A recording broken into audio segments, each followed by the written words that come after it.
Let's all eat together in our new family.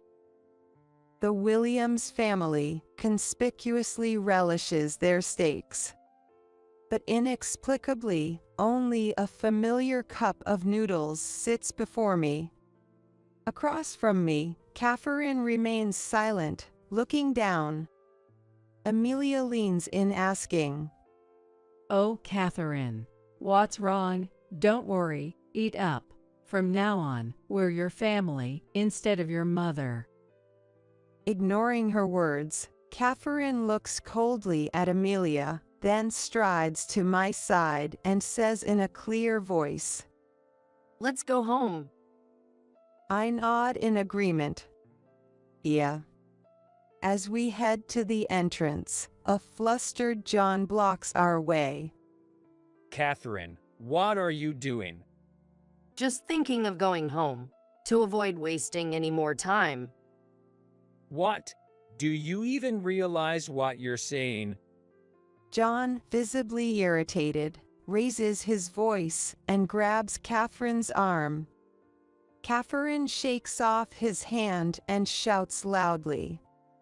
Do you even know what you're doing?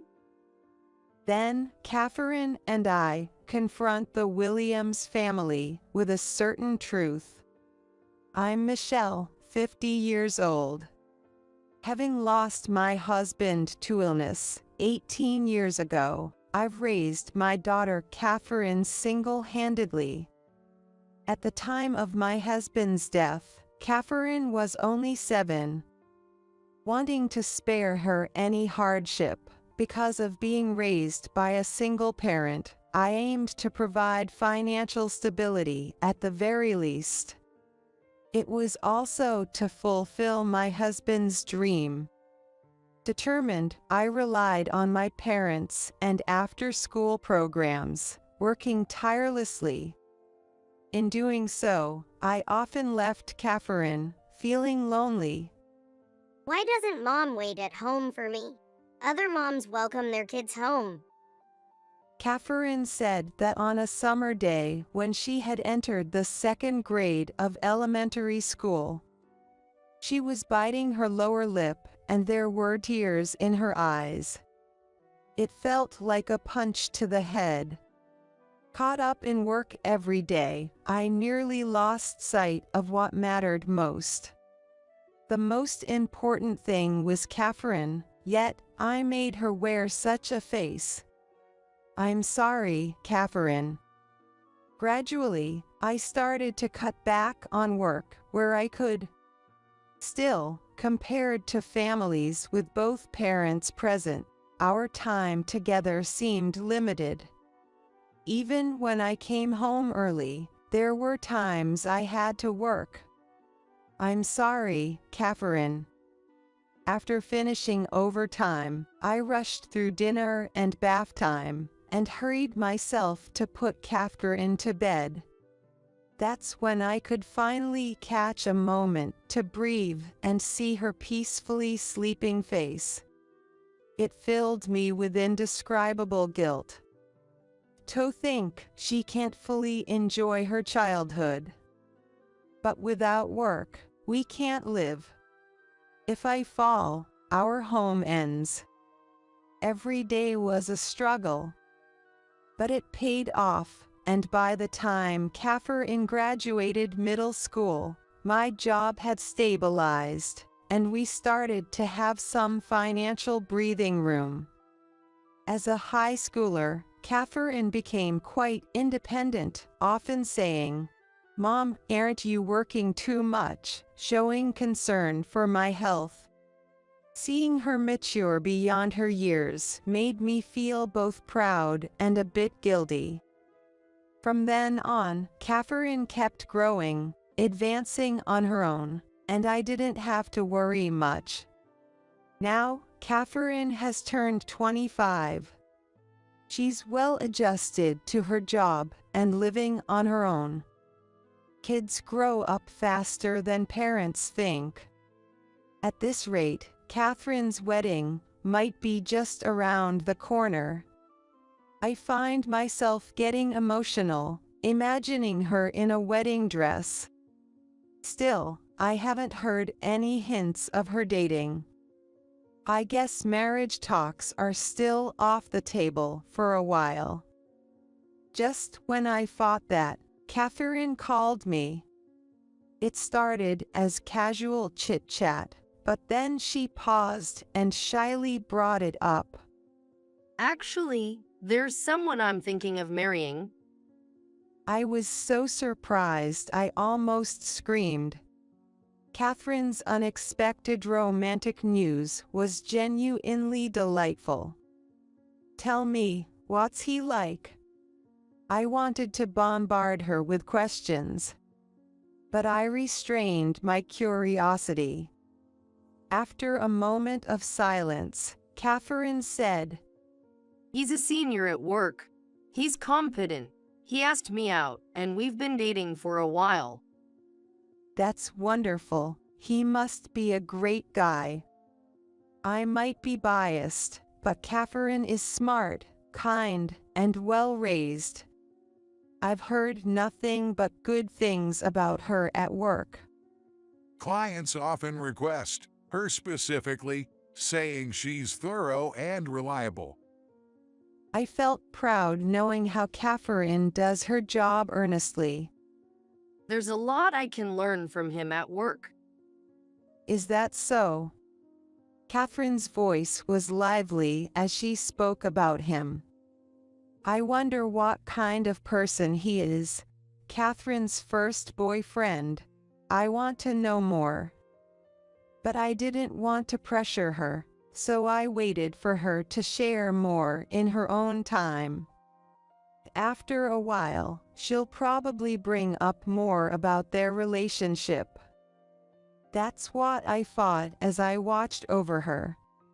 Then, a few weeks after our first conversation, Catherine contacted me again. Sorry for the sudden call, but I want you to meet him sometime.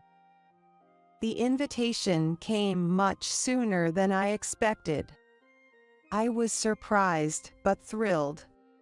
Wow, I'm so happy. Let me know when. I'll make time. I'm looking forward to it. Despite my excitement over the phone, Catherine seemed to have mixed feelings. When I asked what's wrong, she answered, Well, don't get your hopes up too much. I just hope you won't be disappointed. Her response was unexpected. What are you talking about? I'm not overprotective, and I don't have high standards. Most importantly, I trust your choice. Yay? Thank you. Talking on the phone always leaves me a bit frustrated because I can't see her face. What kind of face was she making then? I didn't know. Why would she, always so positive, introduce her boyfriend so hesitantly? It's not like her. I was concerned, but thought she might just be nervous. I convinced myself that way and looked forward to meeting Catherine and her boyfriend. Then the day of the meeting came. I'm so nervous. Does my outfit look okay? It's fine, you look great.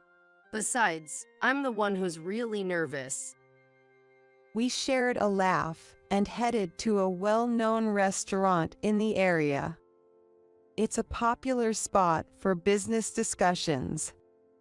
Originally, we planned to have a leisurely chat during the weekend. But it turned out he was busy on weekends, so we decided to meet after work. We arrived first, and soon Catherine's boyfriend appeared. Nice to meet you. I'm John. Nice to meet you. I'm Michelle. I'm glad we could meet. When I greeted him, John responded with a smile. His tall, slender figure looked sharp in a well-tailored suit. He had a modern hairstyle, fitting for a man of his age. His friendly approach was exactly that of a promising young salesman. Since Catherine chose him, I felt there was no need for me to intervene. However, having been forewarned about certain things, I was on guard about what kind of person would show up, which left me feeling unexpectedly relieved. He's quite charming. What was Catherine so worried about? Though our relationship is still new, I hope to marry Catherine one day, and meeting you today has been wonderful. I'm glad you reached out.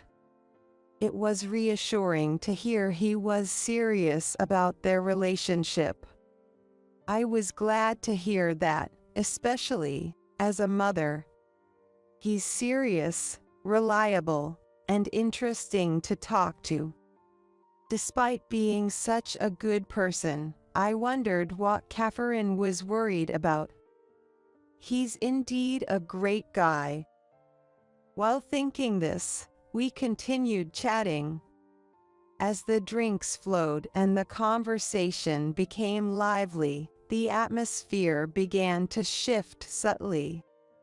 John's face turned red, and he was in high spirits. You know, when I first heard about the single parent thing, I was honestly a bit put off, but I'm glad you're her mom. Ah, really? I almost dropped my glass.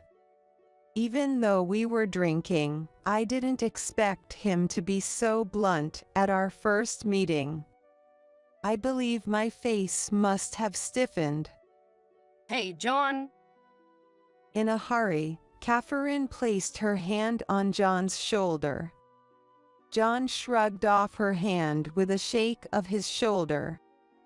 It's fine. I'm giving a compliment here. Catherine, you're really detail-oriented, aren't you? It's not that she's simply being detail-oriented. I thought to myself. Seeing John like this, Catherine sighed and held her head. John often misspeaks. I'm sorry, Mom. Oh, no, it's okay. Saying it didn't bother me would be a lie. I've faced prejudice against being a single parent more times than I can count. It's something you never get used to. It always hits hard, right in the chest. In the midst of this slightly tense atmosphere, John was the only one seemingly enjoying his drink. That was the moment I first felt a sense of discomfort towards John. At first, I thought he was an impeccable young man. But as the drinks flowed, his words became more and more loose. There were moments that made me want to shake my head in disbelief. Catherine is too good at her job, you know. She has a great reputation at work, but as her boyfriend, it makes me feel somewhat sidelined. John said that while resting his chin on his hand. I was perplexed, but he didn't seem to notice it at all. Maybe he didn't even care. But since Catherine is working hard, I tried to smooth things over with some irritation, but John waved his hands dismissively. You don't get it. Catherine is overdoing it. And you know, women should have some vulnerability, right? It makes them more endearing. Long ago, in your era, wasn't it like that? Him saying as though I'm from the distant past made me feel old. It wasn't wrong, but it certainly didn't feel good. Catherine tried to stop him with a stern look, but John just drained his glass, looking quite pleased. I wonder, times have changed, John. It's different from when we were young. Well, your time was decades ago, right? But still, even today, a woman needs to support her man. By the end of it, I was just bewildered and could only give a wry smile. After returning home, Catherine called to apologize. I'm really sorry, Mom. It's okay, I was happy to meet him. That was the truth. I'm genuinely happy to have met Catherine's partner, but I can't wholeheartedly support him spending his life with Catherine. I find it hard to celebrate.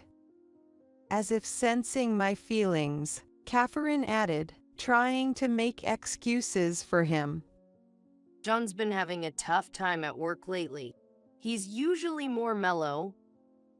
I see, he must be tired. Can't blame him. Sorry. If what we see when he drinks is his true nature, what then? They said they were dating with marriage in mind. But is John really the right one for Catherine? A cloud of doubt spread in my heart, but I couldn't express it to Catherine. I had insufficient grounds for criticism, though it seemed somewhat tactless. I guess all we can do is keep watching. Muttering to myself, I sighed. Let's just see how things go for a while. Yet, just weeks after that meeting, Catherine dropped a bombshell. Actually, John proposed to me yesterday, and he wants me to visit his parents' home with you. What, you mean to get married? I almost blurted out, with John, but carefully chose my words. Catherine, do you want to marry John? If it's what she wants, maybe I should accept it. But as a parent, how could I send off my daughter with this unease? I nearly intervened. As I asked nervously, Catherine spoke in a low voice after a few seconds of silence. Well, there's something I haven't told you, Mom. What? After learning the truth from Catherine, I decided to act immediately. For my dear daughter's sake. There was no time for hesitation. And a few days later, Catherine and I visited John's parents' home. I'm so glad you could come. John greeted us as he walked from the nearest station to his family home. Catherine, John, and I then walked towards his family home. Both my parents are really excited about the marriage. They've been eagerly waiting. My mom has thought of Catherine as her own daughter even before meeting her. Despite Catherine saying that marriage is still on hold, John and his parents seem totally on board with the idea. I'm looking forward to meeting them. I braced myself for what was to come and managed a smile. After about a 10-minute walk, we arrived at John's family home. As he said, his parents greeted us with smiles. Well, look at that. What a lovely young lady you are. You must be Catherine. Pleased to meet you. Catherine responded calmly with a smile, but I was taken aback right from the start. Speaking so casually with Catherine in front of me, her mom, on our first meeting. Emilia noticed my stare and gave a forced smile. Hi, you must be Catherine's mother. Michelle, right? Oh, I'm sorry. Was I too presumptuous in front of you? No. As Catherine and I felt uncomfortable, her husband, Lucas, interjected. Well, she's going to be our daughter anyway, so it doesn't matter. Come on, Catherine, come inside. Yes. Excuse us? It seems Lucas works at the same company as John and Catherine. They work in different departments, so that day is their first face-to-face meeting. Both parents are so casual at our first meeting. What kind of people are they? While I was still shocked, John looked at me, puzzled. What's wrong? Come on in, Michelle. Our home is quite nice. You don't have to be shy around here. Was he thinking I was overwhelmed? I wasn't overwhelmed at all. I was just taken aback by his rather unique parents. I never expected them to be so casual with their future daughter-in-law upon the first meeting. Sure, we'll come in. Feeling something simmering inside, I entered the house. The home was as grand and beautiful as they proudly claimed. It might feel different from your home at first, but you'll get used to it, Catherine. Amelia glanced at me and put her arm around Catherine's shoulder. Was she implying that we lived in a shabby home because we were a single-parent family? The house is big, so cleaning is tough, but you'll manage, right, Catherine? You must have done chores growing up in a single-parent home. That's normal, isn't it? Poor thing. I wanted to interject, but held back. Catherine started to say something, but without giving her a chance to respond, Amelia ushered her into the living room. You must be hungry. Sit down, sit down. On the living room table were luxurious-looking steaks for each seat. We ordered from a famous local shop because of your coming, Catherine. Today is a special day. Indeed, the steaks looked expensive. As we were guided to our seats, Catherine and I immediately noticed something amiss. This is... As I pointed to what was prepared in front of my seat, the Williams family all smirked. In this world, you know there are all kinds of people. You've heard it, right? Living in different worlds. Today, we wanted Catherine and you to understand that. Amelia exclaimed joyfully. Next to her, Lucas and John, sitting beside Catherine, watched the scene with amusement. Their intentions were too clear, and I snorted. I see. So, luxurious steaks for everyone, and cup noodles in front of me. John clapped his hands. Exactly. You're quick to catch on. Cup noodles represent Catherine and your past, while the luxurious steaks represent our family and Catherine's future. Isn't that clear? Catherine remained silent, her head down. I too kept quiet, glaring at the Williams family. Thinking she had triumphed, Amelia said with excitement, Let's all eat together in our new family.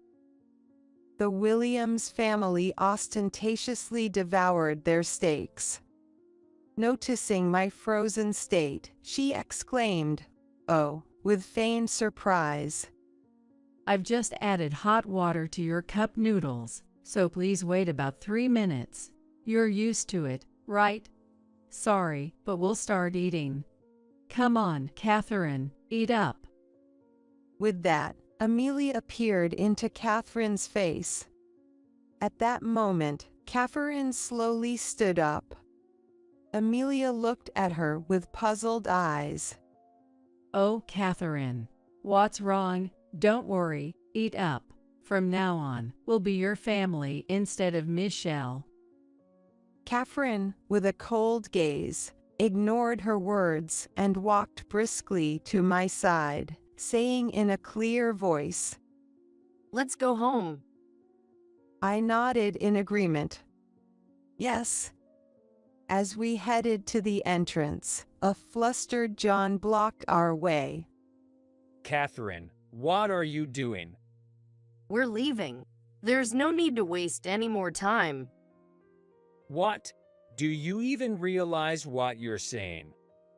John raised his voice in irritation and grabbed Catherine's arm. Catherine shook off his hand and shouted loudly. Do you even know what you're doing?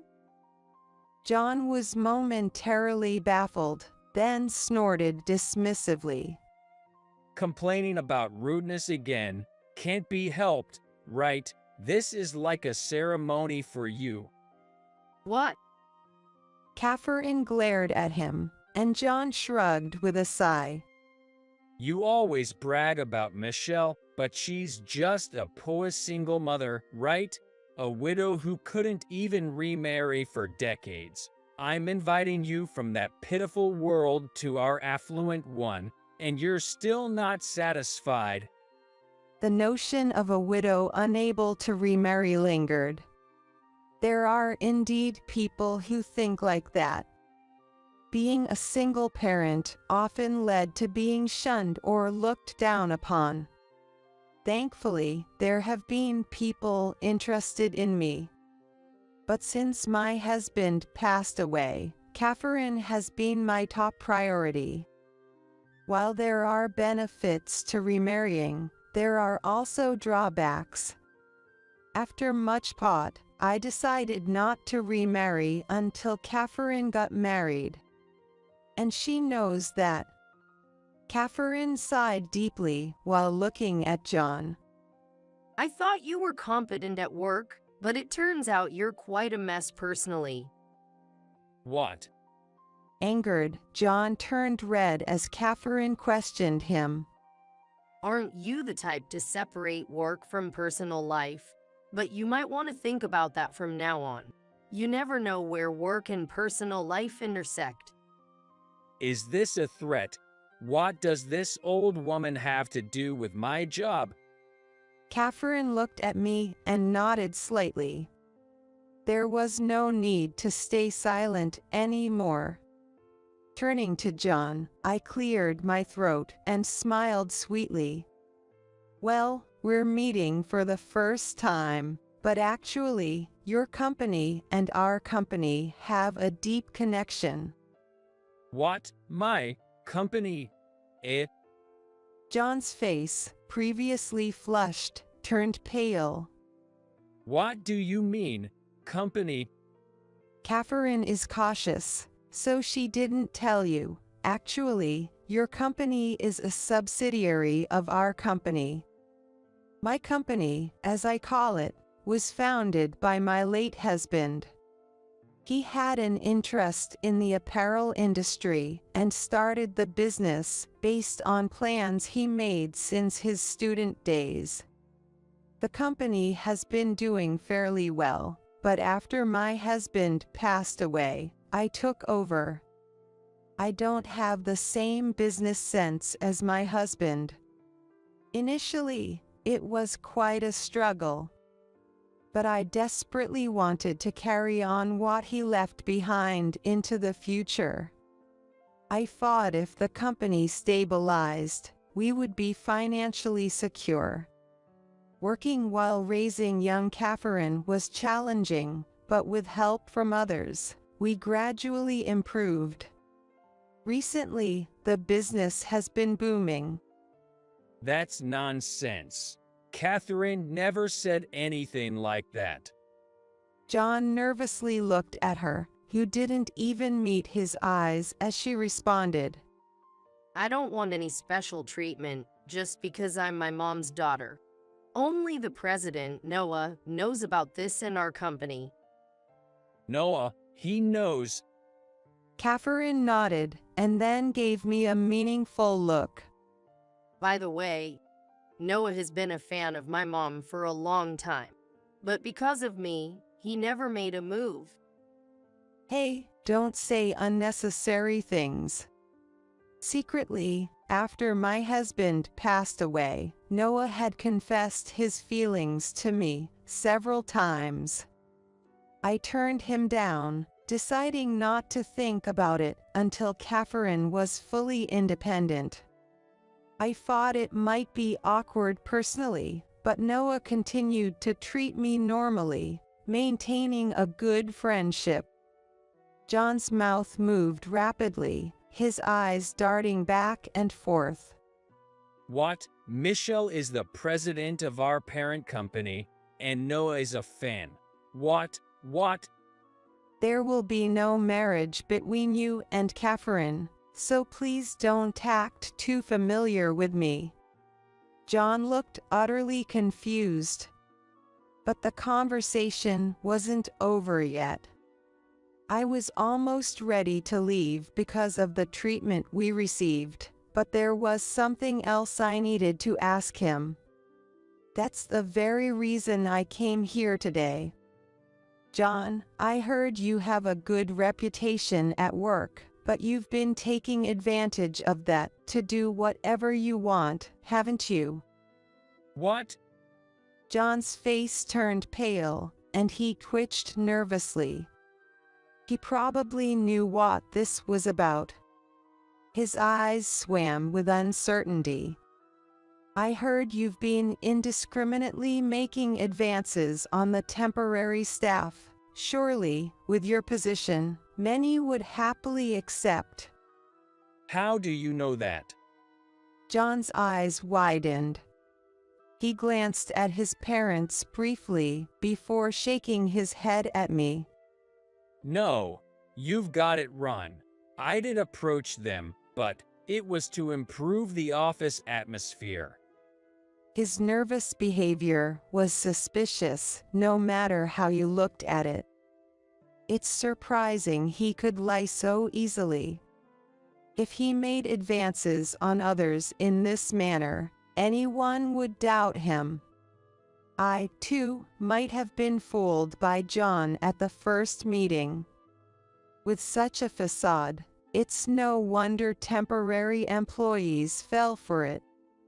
Even after that, he still tried making excuses furiously. You made the same excuses to Catherine, didn't you? Because she's honest and serious, she believed you completely. Even though she trusted him, the idea of marriage made her anxious again, and that's when she confided in me. After hearing everything from Catherine, I became really anxious too. So, after his proposal, I hired a detective agency to investigate him. That's an invasion of privacy. John was completely flustered. But his reaction had said it. All the findings were damning. John had physical relationships with multiple women.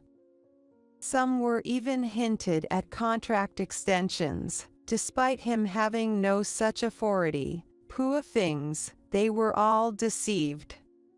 John looked down, trembling, but suddenly raised his head and shouted. So what? That alone boosts their motivation for work. I'm not wrong. In fact, I'm doing something beneficial for the company. No sign of remorse, just back talk. It's appalling how unapologetic he was. How many temporary employees were manipulated by this man. Temporary workers are, in a way, employees entrusted to us by the agency. You seemed to look down on them, but they are not the kind of people who deserve that. That's just a pretty lie. Temp workers are just a bunch of people who couldn't become permanent employees, right? Just a collection of low-grade people. Of course, we permanent employees are superior. There's no saving this man. The fact that his parents were nodding in agreement behind him was incomprehensible to me. He must have been raised with a certain kind of elite education from a young age. Comparing himself to others, looking down on them, and basking in a sense of superiority is just his and their way. Talking to such people is probably a waste of time. It seems like it will take a long time for you to understand. But well, if you find yourself in that situation, maybe you'll quickly learn the hard way. What? Because you'll be unemployed, by your standards. You're going to be below a temp worker, right, the lowest of the low. John looked at me with pleading eyes, shaking his head. I don't understand what you mean. Do you think the company will continue to employ you after finding out how you've been treating the temp staff? You're fired, Noah. He was furious. No, wait, that can't be true. Impossible. John tried to grab my arm, but Catherine knocked his hand away. Don't touch my mom with your filthy hands. Different worlds, huh? Good. We don't live in the same vile world as you. No, wait, Catherine. Tears welled up in John's eyes as he approached, but Catherine didn't even glance at him. I thought you were a nice person at first. I was deceived, but now I feel nothing for you. Catherine pulled my hand and said, "Let's go," but his parents tried to stop us. Wait, Catherine, John will change. Yes, he made a stupid mistake, but he has a promising future. It would be a waste to leave him now. You'll regret it later. His parents were visibly panicking. It was no wonder, as John and Lucas were the main breadwinners of the Williams family. With John's dismissal, their income would plummet. No more steaks for a while. And there was another reason for Lucas's desperation. Standing in front of them, I addressed Lucas. Did you think it wouldn't be discovered? What do you mean? It's not just John who's been foolish, right? Like father, like son, both of you are fools. Lucas was sweating profusely. Please, don't let the president know about me. Everything is already known. Good luck with job hunting, both of you. But in this industry, rumors spread fast, so finding a new job might be tough. The way they hung their heads seemed hereditary. John and Lucas both knelt down, utterly defeated. As I left the room and looked back, they were the spitting image of defeat. Later, John and Lucas were both fired. It wasn't just the temp worker issue. They were found to have committed various deceptions. Despite being high earners, suddenly becoming unemployed, the two of them saw their living standards plummet to rock bottom. They had to sell their house, and now, the family of three lives in a quite old apartment. Steaks are off the menu for a while. Notably, both John and Lucas were regarded as competent workers, so their dismissal caused quite a stir within the company. I have no interest in John and Lucas's future. My only concern was whether Catherine was shocked by these events. But it seems I needn't have worried. I need to gain more experience. I was deceived because I was inexperienced. She's been actively going out to eat with male colleagues and acquaintances introduced by friends. Despite being my daughter, she's incredibly positive and reliable. That's just like Catherine, I think. As for me, triggered by this incident, Catherine told me she wants me to let go of her. It's odd for me to say this after failing, but if you, Mom, want to marry someone, please do. I'm already 25, so you don't have to hesitate or worry for me. It seems Catherine is still bothered by John's comment about me being an unwed widow. I don't necessarily desire marriage, but the thought of having someone to share my life with is nice. Encouraged by Catherine, if he asks me out again, I might just accept without any excuses. After decades of acquaintance, I believe I could have a happy and peaceful life with him. After suffering a stroke and becoming paralyzed on my right side, I moved in with my son, Jack, and his wife post-hospitalization. Hey, we're here. Get out.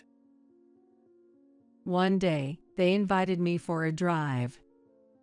But when we arrived, it was just a deserted parking lot with an old temporary restroom. I don't need the restroom. I'll wait here, I answered, but they seemed not to hear me and silently dragged me out of the car. Their demeanor was so strange. At that moment, I was paralyzed with fear.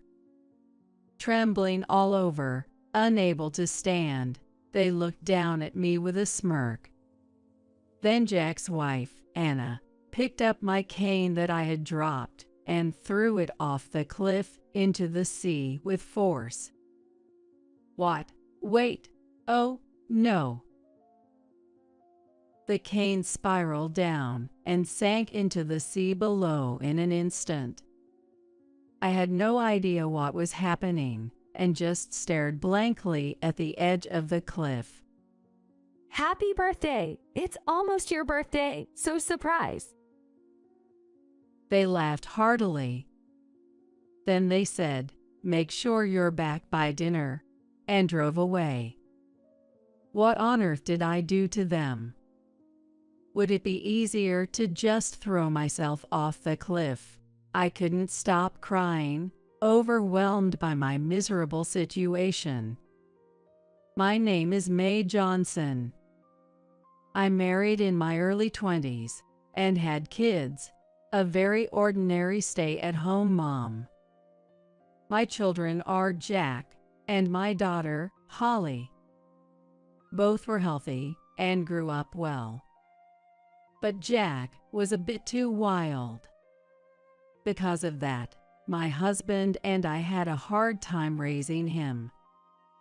If I took my eyes off him for a moment, he'd be climbing trees or fences, entering someone else's property without permission, eating berries, or trampling through gardens, catching bugs. Moreover, he often forcefully took his friends' toys and broke them. We were constantly apologizing and compensating for Jack's troubles. When he started elementary school, we got calls from the teacher weekly and had to attend special meetings and accompany him to and from school. Fortunately, I was a full-time housewife from that time on, so I thought, it's better than him getting into trouble. He'll settle down when he's older. Thanks to that, elementary school went smoothly, but he still caused trouble playing with friends in the evenings. As he moved into upper elementary, middle, and high school, he increasingly behaved problematically out of our sight. His high school years were especially bad. With frequent nights out, unpermitted stays, fights with students from other schools, and even police issues. When Jack was at home, I worried, what has he gotten into now? And couldn't sleep. Luckily, he didn't turn to crime and managed to graduate from high school. However, after graduation, he didn't go to college and worked various part-time jobs instead. My husband and I worried, will he ever get a steady job? But fortunately, a gas station manager liked his work ethic, and he became a full-time employee. That changed Jack. He became serious and stopped causing trouble. He also moved out at 33 to live with his then girlfriend, now wife, Anna. My husband and I were grateful to the manager and Anna, relieved that our long years of parenting struggles were finally over. On the other hand, Holly, 6 years younger than Jack, was the complete opposite. While we were busy with Jack, she quietly drew or read books. And when I felt overwhelmed by parenting, she would tenderly comfort me. Even when I felt like a failure and wanted to give up, Holly's kindness made me think I need to keep going for Holly's sake. To me, Holly was truly a pillar of support. As she reached high school, she began to experience some nightlife. My husband was very worried, but I wasn't as concerned. Because, unlike the perpetually missing Jack, Holly always stayed in touch. Even when she chose to live in a dorm in college, she frequently called and visited home. And when she started living alone after getting a job, she continued to do so without change. Looking back, she was probably worried about us dealing with Jack, who was still living at home at the time. Being the kind soul she was, it's no surprise that Holly met her significant other quickly. He was a guy named Ryan Sanders, her boss at work. After dating for about 2 years, they got married following Ryan's job transfer and moved out of state 4 months after the wedding. She still calls as before, but living far away makes frequent home visits too difficult, so we only see Holly a few times a year now. Learning this, I felt a mix of happiness for her marriage and sadness about her moving away, but I didn't want to hinder her life and silently prayed for their happiness from afar. Jack, who had said he was moving in with someone, lived about an hour's drive from our home, but hardly ever contacted us. We only met during long holidays. More for him to enjoy holiday meals or stay over than to visit us, making me feel like a servant every time. Still, I accepted it happily, thinking at least he was independent and working seriously. Each leading their separate lives, I was enjoying a peaceful life with my husband for the first time in decades. We thought having grandchildren would make life even more enjoyable. But then, my husband collapsed in the bathroom and passed away from a stroke caused by heat shock. Our old house gets extremely cold in the dressing area during winter. I was aware of heat shock risks from TV and used a fan heater as a precaution. But that day, for some reason, the fan heater wasn't on, leading to a drastic temperature change between the dressing area and bathroom, causing his stroke. By the time I found him, he was already unconscious and passed away shortly after. The police later confirmed it was an accident with no foul play involved. I wondered why the fan heater wasn't on, as it wasn't broken. The police suggested it was probably due to him forgetting to turn it on, which is a common oversight. Though I accepted this explanation, I still wondered, wouldn't I notice the absence of the heater's sound if it was off? But dwelling on it wouldn't change anything. So I decided to organize my husband's belongings to cope. I thought it would be straightforward, but the task often brought back images of my husband's fall, filling me with guilt for not noticing the fan heater, and left me in tears. I couldn't make any progress as a result. I was likely depressed at that time. Again, Holly supported me during that period, taking time off work to visit me repeatedly. Hey, Mom, you don't have to rush sorting through everything. We have plenty of time.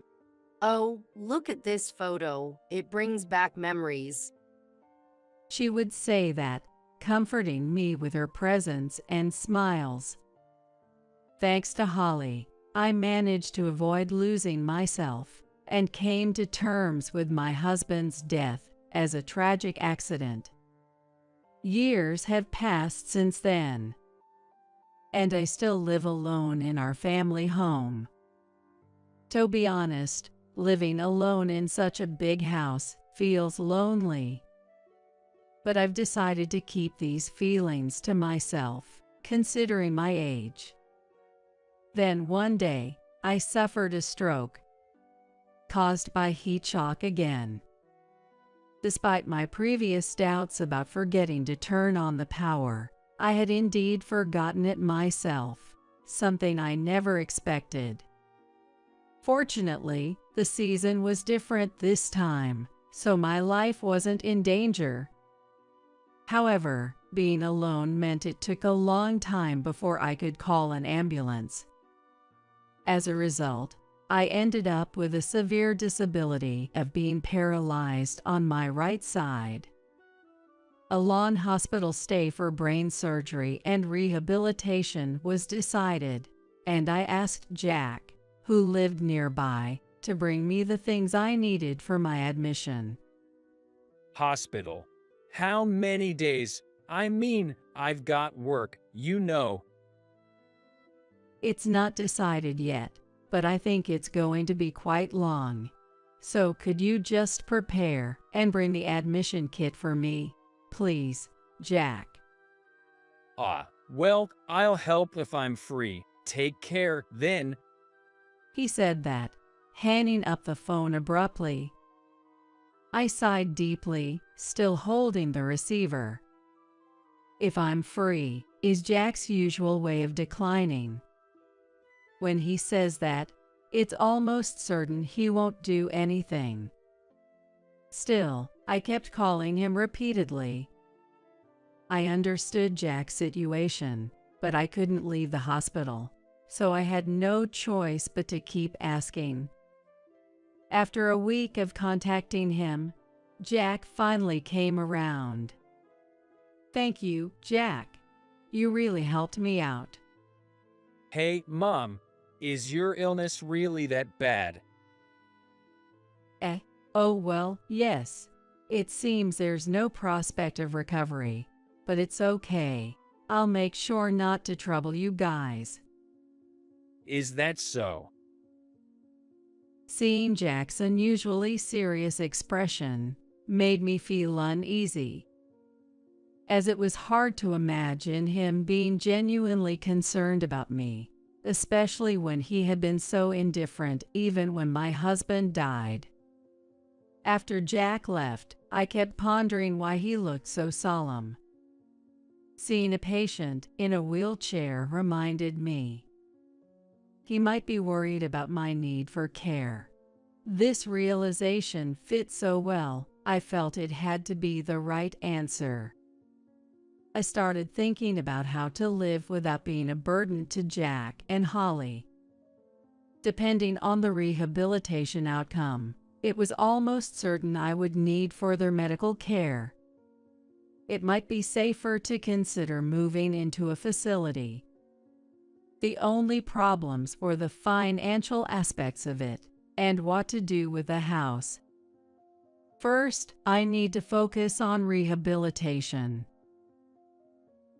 If I could regain some movement in my right side, it would make my life much easier and reduce the cost of care. Still, that alone wasn't enough, so I thought about discussing the house the next time someone visited. That would probably be in 2 or 3 months, giving me plenty of time to think. The following day, Jack and Anna came to visit together, which was surprising since they never visited unless it suited them. Were they worried about my care, coming to check on my condition? Having had no time to prepare, I made do with casual conversation that day. But then they visited daily, bringing magazines to alleviate my boredom and even flowers. Initially skeptical, by the time my discharge was foreseeable, I felt genuinely touched by their concern. One day, Holly visited after a long absence. Sorry I couldn't come sooner. It's okay. You have your job and family. Don't worry about me too much. Don't say that, Mom. Your family too? Holly's unwavering kindness soothed me. By the way, my discharge seems near. I'm thinking of moving into a facility. A facility? What for? I explained my condition and the idea of moving into a facility to Holly.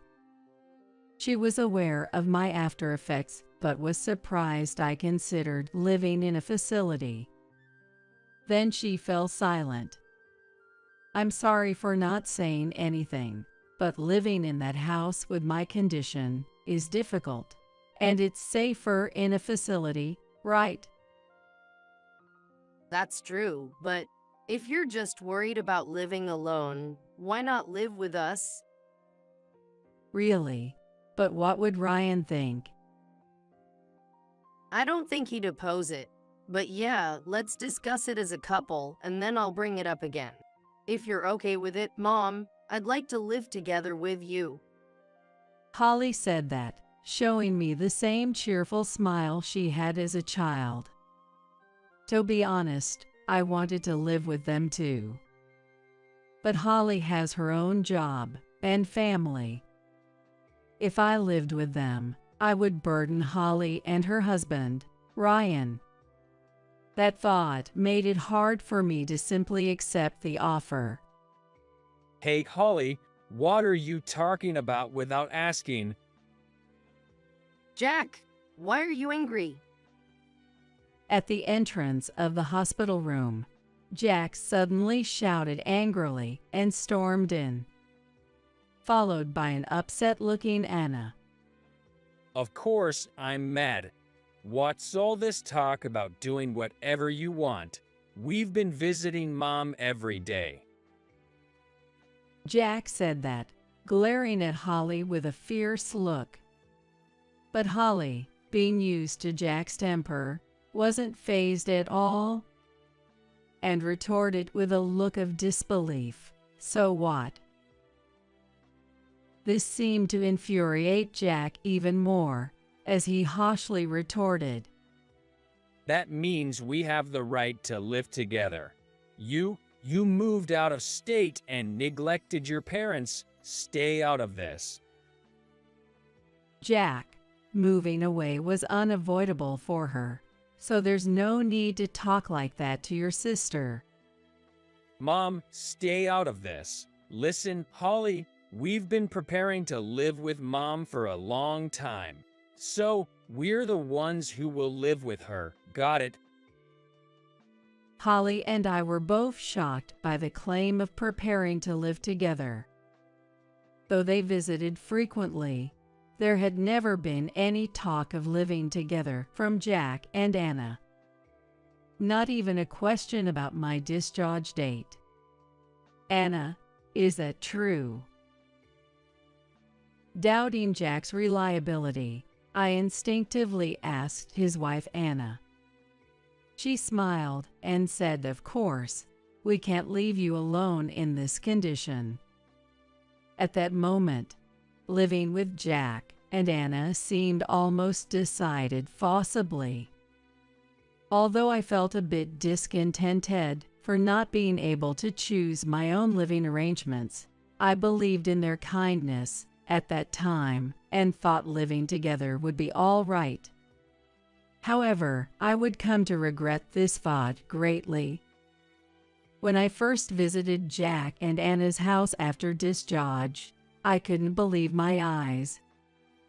Their home, provided by Anna's relative for free, was nearly as old as mine, with many uneven floors and narrow corridors and entrances that made walking difficult. There were clutters scattered everywhere, making it easy to trip, with no handrails and a cramped restroom. The only exception was the bathroom, which was a walk-in unit with no steps and a warm dressing area due to recent renovations. At least the bathroom is safe. I initially fought, but using it with my paralyzed right side was frightening and nearly impossible without a half-filled tub or handrails. In the end, I was resigned to taking showers only, regardless of the season. They said they were preparing to live together with me, but what exactly did they prepare? I wondered to myself as I put up with living in a house that only raised more questions. Perhaps it simply couldn't be helped, as living together was a new experience to us. However, my patience didn't just wear thin. It snowballed into something much larger. Once, I folded laundry for Jack and his wife, both working full-time, thinking I was helping. Seeing this, they bizarrely asked me to help with even more chores. Take care of the bathroom cleaning, will you? Consider it part of your rehab. From tomorrow, please take out the trash and clean up because friends are coming over. It's all for your rehab, right? I kept enduring their constant demands under the guise of rehab. But there's only so much a person with right side paralysis can do. I finally spoke up, asking them to reduce the household workload. But Jack just yelled, "It's your rehab, so stop complaining and just do it." Far from easing, they even made me responsible for the most challenging task, cooking, criticizing me daily for bad and slow meals. I never expected that the two, who were so kind during my hospital stay, would turn so drastically once we started living together. Initially, I thought they were just irritable due to the unfamiliar setting of living together. But as I was yelled at and insulted daily, I began to think maybe my actions were provoking their anger. I felt increasingly cornered, and soon I was jittery at the slightest sound, never finding a moment of peace. How many more years must I endure these painful days? Thinking about the future made me wish I hadn't survived my stroke. My spirit was utterly broken. One day, after living with Jack and his wife for over 6 months, the three of us drove to a nearby supermarket. On the way back, Jack suddenly said, "Hey, as a thank you for all the housework you do, let's go for a little drive." While Anna nodded happily in the passenger seat, I felt incredibly disappointed. A mountain of chores awaited me at home, and I feared the scolding and insults if they weren't completed quickly. But I had no right to voice my opinion, so I just silently gazed out the window. The car drove deeper into a deserted, dimly lit mountain road. Where were we heading? Just then, the view suddenly brightened. We arrived at a desolate parking lot, equipped only with an old temporary restroom, backed by a sheer cliff. It felt like the climax of a suspense drama. Were they planning to take a restroom break? But that old restroom was too cramped for me. I decided to stay in the car, sitting idly. Hey, What are you zoning out for? We're here, get out. I don't need the restroom. I'll wait here, I replied, but they didn't seem to hear me and dragged me out of the car. Their eyes were cold and disdainful, as if looking at trash. Overwhelmed with fear, I lost the ability to speak. They forcefully took me to the railing by the cliff's edge. Could they be planning to push me off? A chilling terror seized me, freezing me in place as my whole body trembled. While I stood there, unable to move, they smirked down at me. Then Anna picked up my cane, which I had dropped, and hurled it off the cliff into the sea with force. Wait, oh, no. The cane spiraled down, sinking instantly into the sea below. I was clueless and just stared blankly at the edge of the cliff. Happy birthday! It's almost your birthday, so surprise! That was hilarious. It flew off with such force. You were just like yourself back in your track and field days. That's irrelevant, don't you think? Anyway, we're heading back first. Oh, make sure you're back for dinner. If you need your cane, go fetch it yourself, okay? We won't help. Bye. With that, they drove off, laughing heartily. Birthday, surprise. This was just cruel bullying.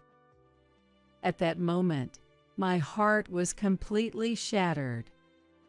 What on earth had I done to them? Would it be easier to just throw myself off the cliff? I couldn't stop my tears over my miserable situation. Reaching into my pouch for a tissue, I saw the charm Holly had given me. Right, I should ask Holly for help. I usually refrain from worrying her, but this time I was desperate. If I could just contact Holly, things might get better. I tried to move toward where people were. But without my cane, I couldn't stand or walk. Looking around for something to use as a cane, I found nothing. Feeling utterly hopeless, a car then entered the parking lot. Thinking I was saved, I desperately called out, "Please help." Mom? At the same time I called out, I heard Holly's voice calling me. Holly jumped out of the car and ran to me, embracing me tightly. "Holly, is it really, Holly?" It's me. I'm so glad you're safe. It felt surreal, like witnessing a miracle.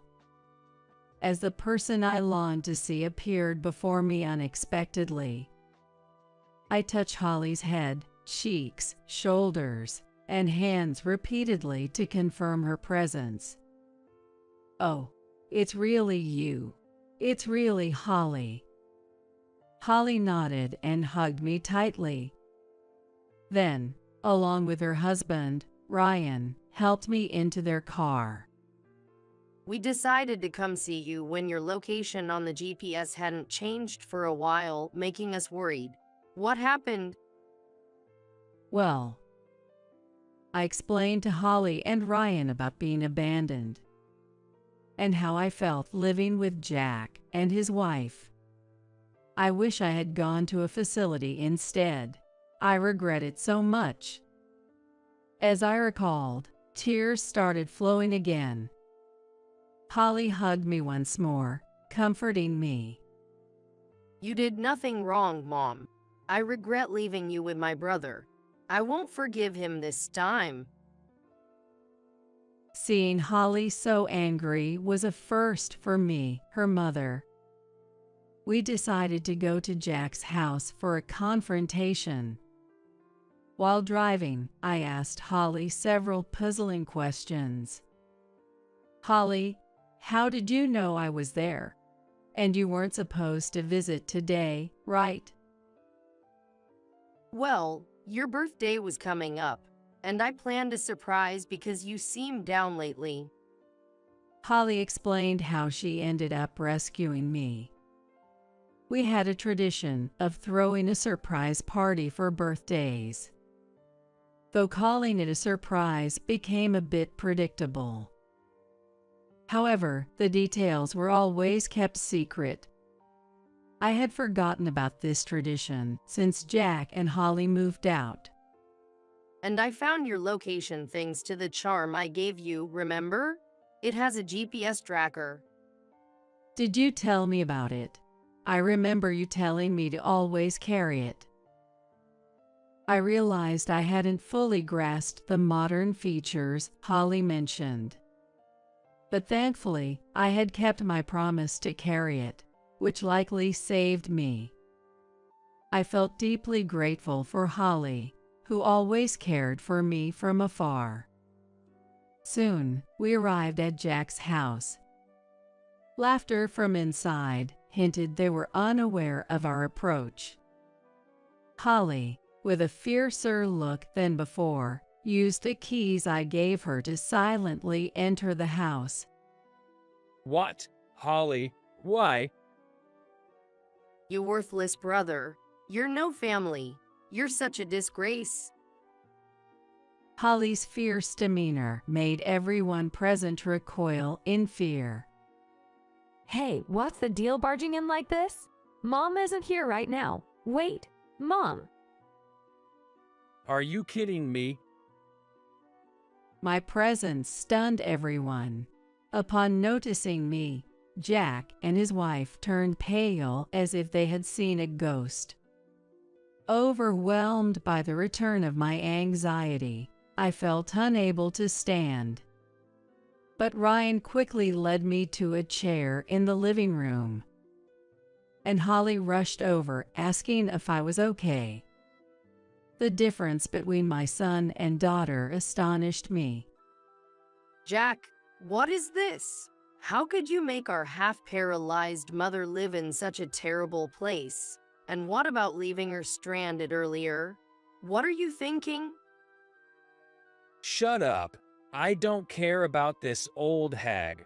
I thought by making her work, we'd get the inheritance sooner, but she's useless. Jack's callous words shocked me, Holly, and Ryan. We were left speechless. Well, she's still going to the hospital, right? It's about time. We've taken care of her, so all the insurance money should be ours. Jack boasted, with Anna praising him proudly. Their ridiculous demeanor left me more astonished than angry. But why did the insurance money come up suddenly? When I asked Jack, he said, when you asked for the admission set, didn't you say you needed a stamp? While searching for it, I found your bank book and insurance papers. Anna had told him that relatives who provide care often receive a larger share of the inheritance, prompting their forceful cohabitation plan. Realizing my naive misjudgment, I understood then that their kindness wasn't out of love or concern, but for the money after my death. I thought I'd get the inheritance soon after hearing about your hospitalization. We panicked when you talked about moving to a facility, and Holly suggested living together. Then you started helping around the house. Are you really sick?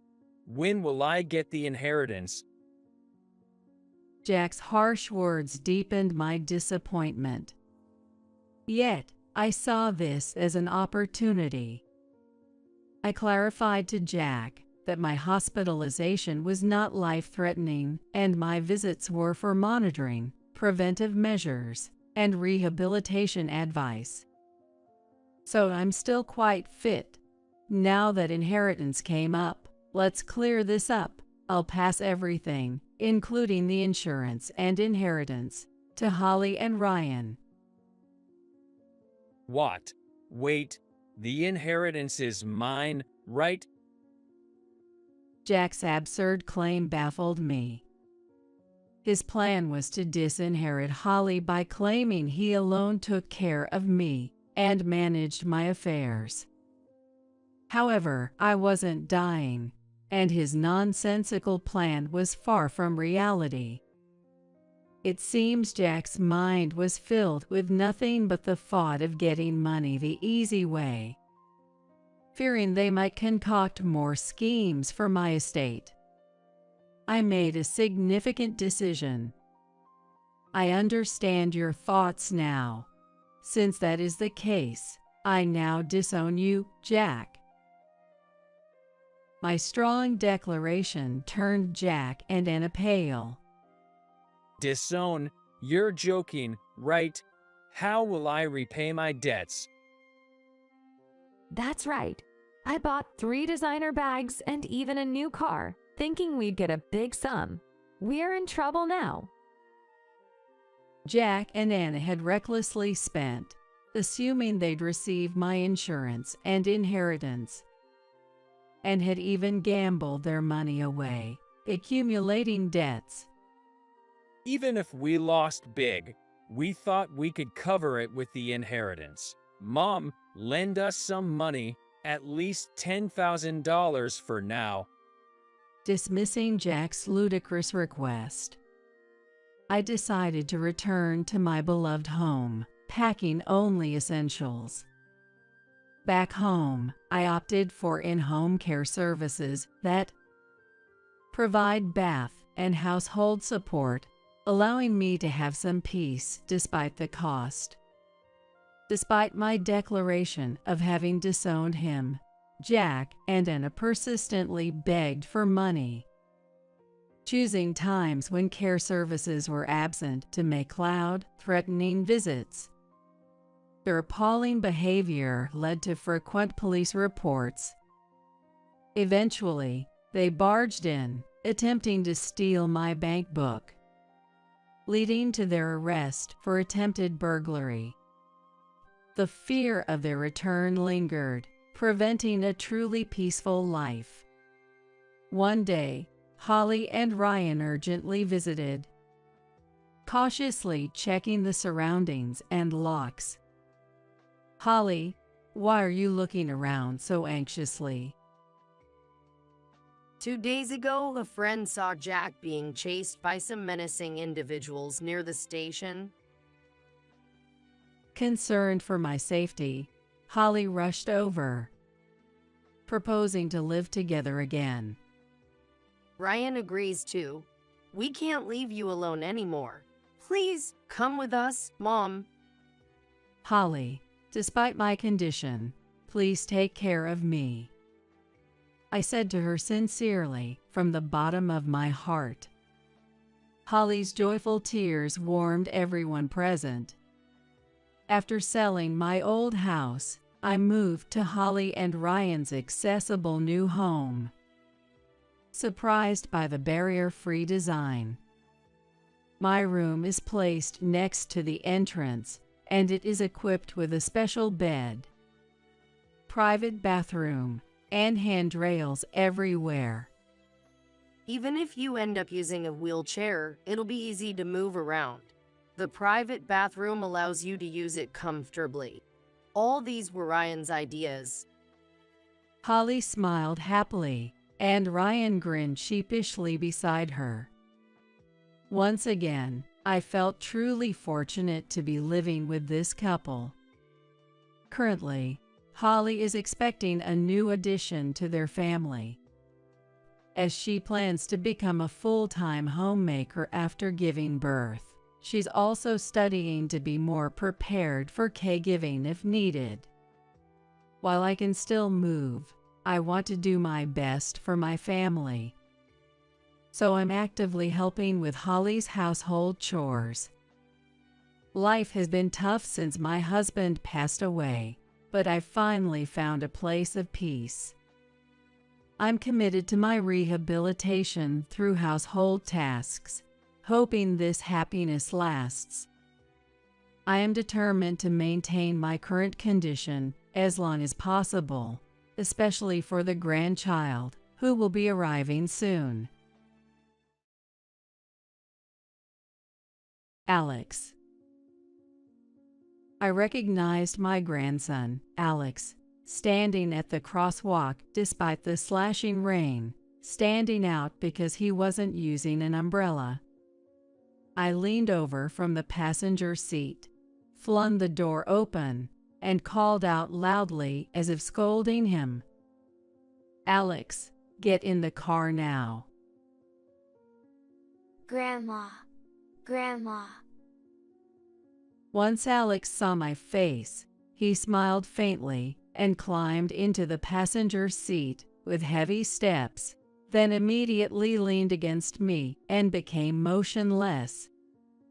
I shook his shoulder and slapped his cheek repeatedly, calling out, "Alex, Alex," but he kept his eyes closed, breathing roughly, and wouldn't respond. Touching his forehead, I felt an abnormal warmth and exclaimed, "He's burning up." Grandma's hand feels good. It seemed Alex faintly felt my touch, murmured this, and then lost consciousness. "Alex, stay with me."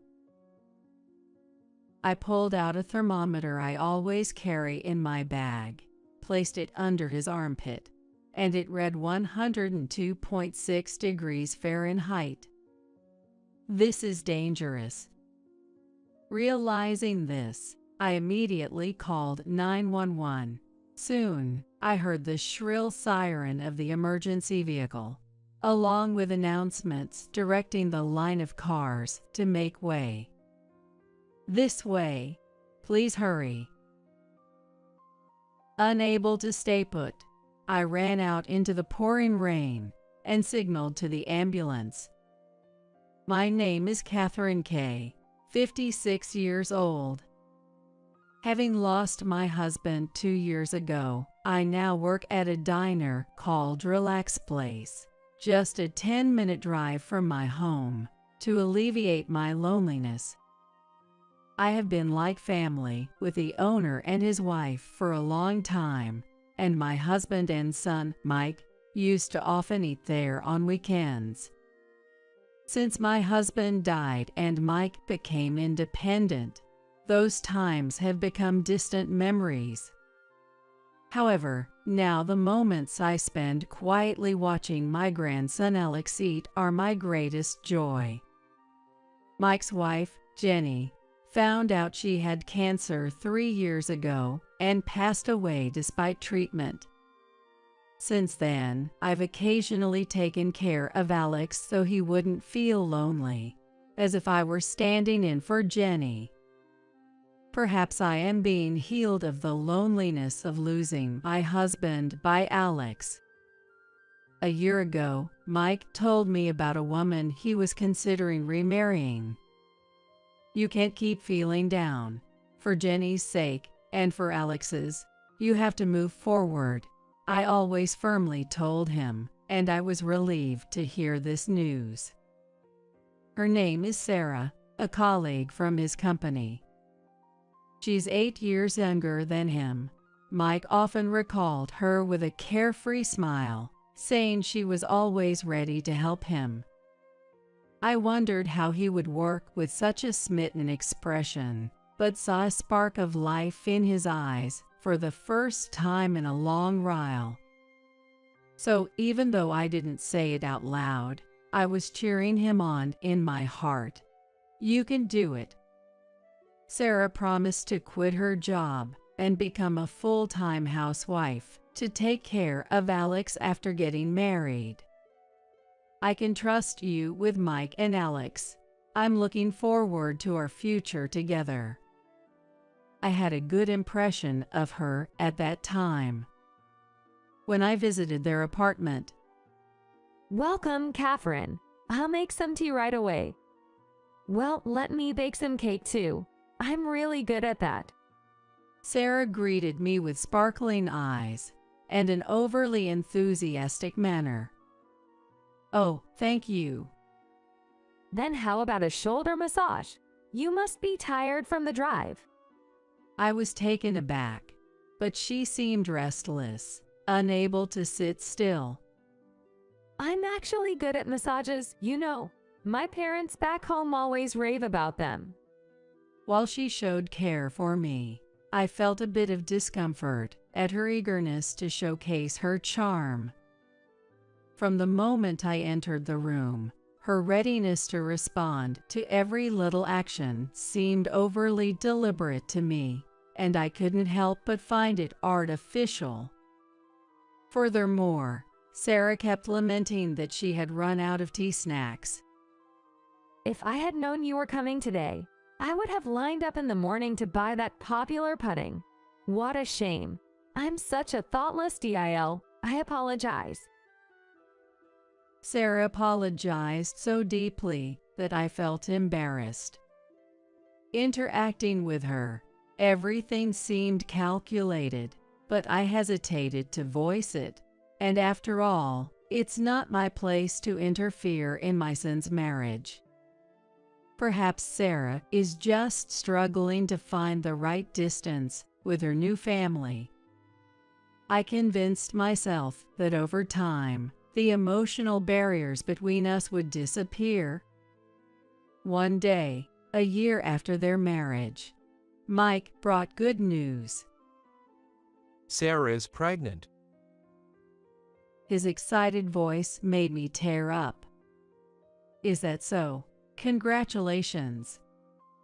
That was all I could say with a trembling voice. You seem very happy today. Something good happened. My smile was so constant that even the owner of Relax Place teased me. A regular customer said my smile made them feel like working hard in the afternoon. I played it off by joking, "You won't get any extra treats for saying that," which livened up the diner. After work, I brought Sarah a bath salt and fruit basket, set as a pregnancy gift, hoping it would provide her some mental comfort. As this would be my second grandchild, I was thrilled at the thought of Alex having a sibling to grow up with. After parking in the visitor spot, I glanced at the park across the street and saw Alex sitting on a bench, looking down. "What are you doing here all alone?" When I called out, Alex looked up and smiled sadly. "It's not fun alone, right? I was about to go to your house. Want to join? There's plenty of fruit. Eat whatever you like."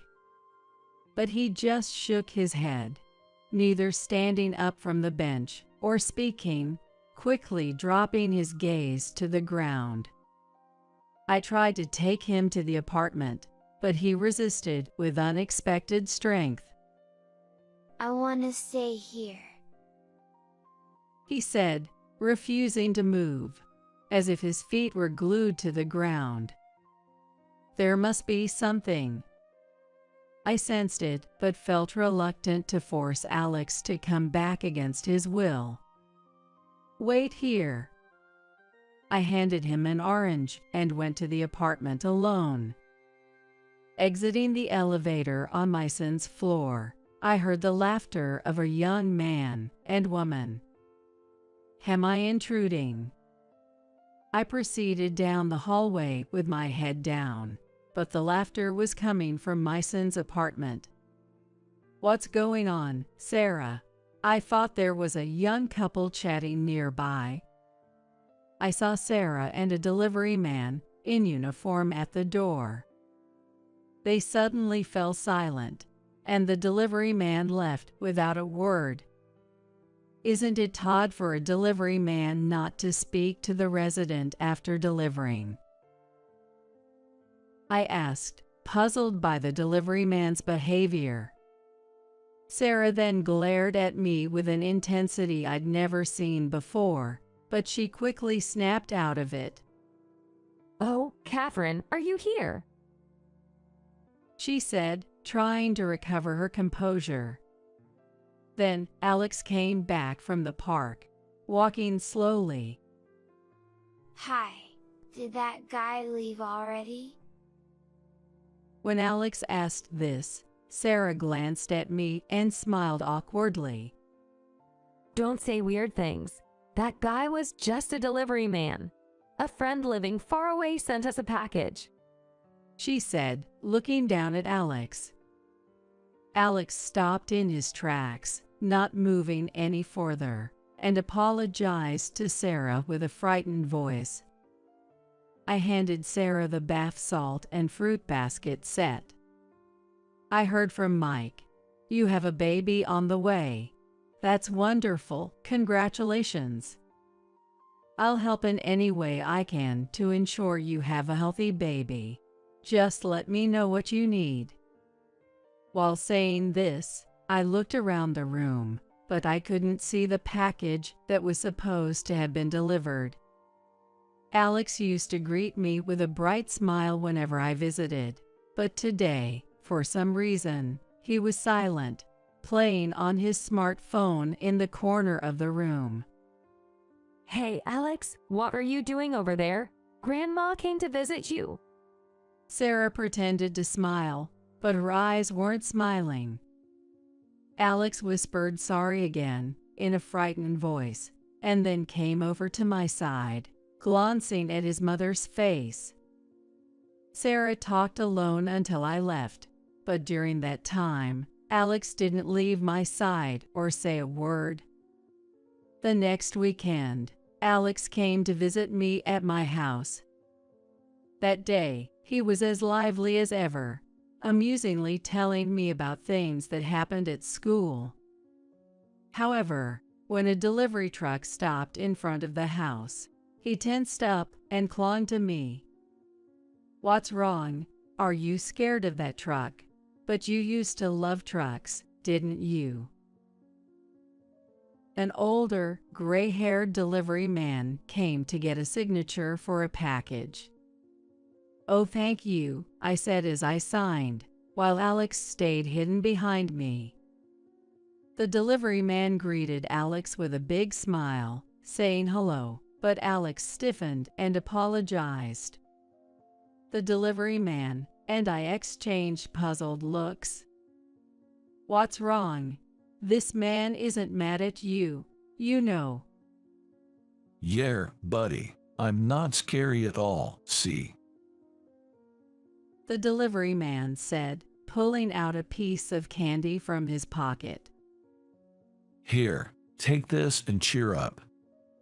After handing the candy to Alex and driving away in his truck, I again asked Alex what was wrong, but he just averted his eyes, biting his lower lip in frustration. Then one day, a large typhoon approached the area where I lived. Although we avoided a direct hit, intermittent rain continued all day due to its effects. Some areas experienced band-like heavy rainfalls, with the news reporting a month's worth of rain might fall in just a few hours. At Relax Place, where there would normally be a line of customers waiting to get in during the busy lunch hour, the flow of customers was as sparse as dripping water due to the rain. As the wind grew stronger, even those few customers disappeared, leading the owner to sigh and say, Looks like we won't have any customers today, Catherine. You can go home.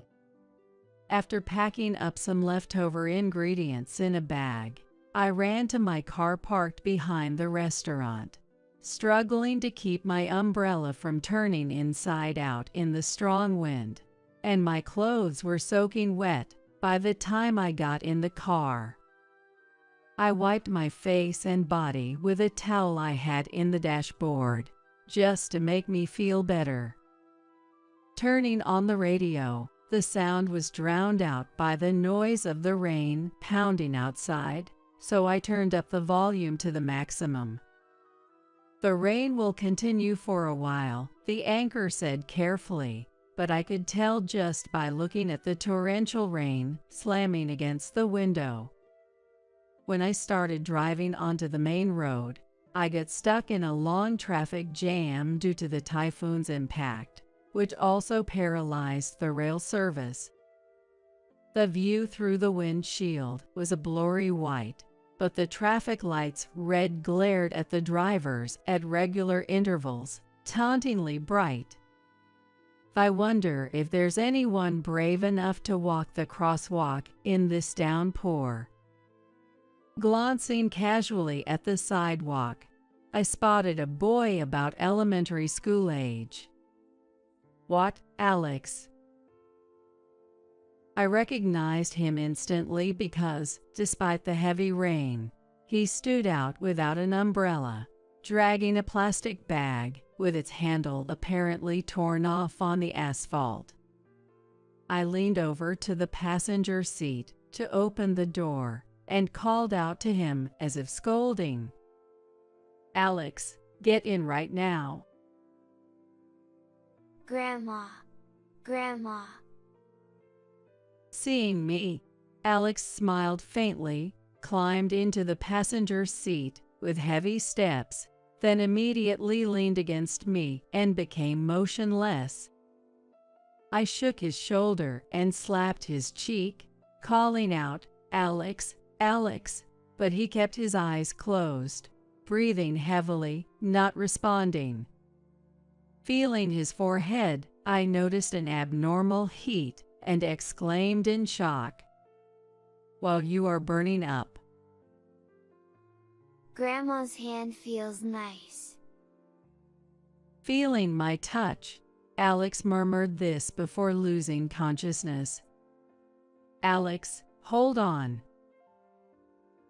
I quickly took the thermometer from my bag and placed it under his armpit, displaying a temperature of 103.1 degrees Fahrenheit. I rushed to send a message to Sarah via text, but no matter how long I waited, there was no reply, not even a read receipt. What is she doing at a time like this? Anger toward Sarah welled up, but I realized I needed to focus on saving Alex's life and immediately called 911. The plastic bag Alex clung to was stuffed with lots of snacks and fruits like apples, pears, and bananas, but I had no time to question it then. Soon, I heard the high-pitched siren of the emergency vehicle and announcements directing the traffic to make way. "This way, hurry, please." I couldn't stand still and ran out into the pouring rain to signal to the ambulance driver. Upon reaching the hospital, everything was set for immediate reception, and Alex was quickly attended to by a doctor. "It's a cold, with symptoms of pneumonia. Fortunately, it's mild, and there's no threat to his life. We'll start within 4 and then move on to oral medication." "Thank you," I said, relieved, but the doctor still looked concerned. Doctor, is there something else?" "The cold isn't from getting rained on just now. He probably had it before then. The swelling of the tonsils and the rash under his nose. These don't happen in just an hour. It's likely that Alex had been sick with a cold since yesterday or the day before. Yet he was out in the rain without an umbrella. Poor thing. Look how red and chapped his nose is from wiping it so much. The pneumonia was mild, but a slight delay in treatment could have been life-threatening." The doctor looked at me questioningly, but I had no idea how to respond. Grandma. Alex regained consciousness and called out to me in a weak voice. I held his hand and spoke gently into his ear. "Alex, what is it? Do you want to say something?"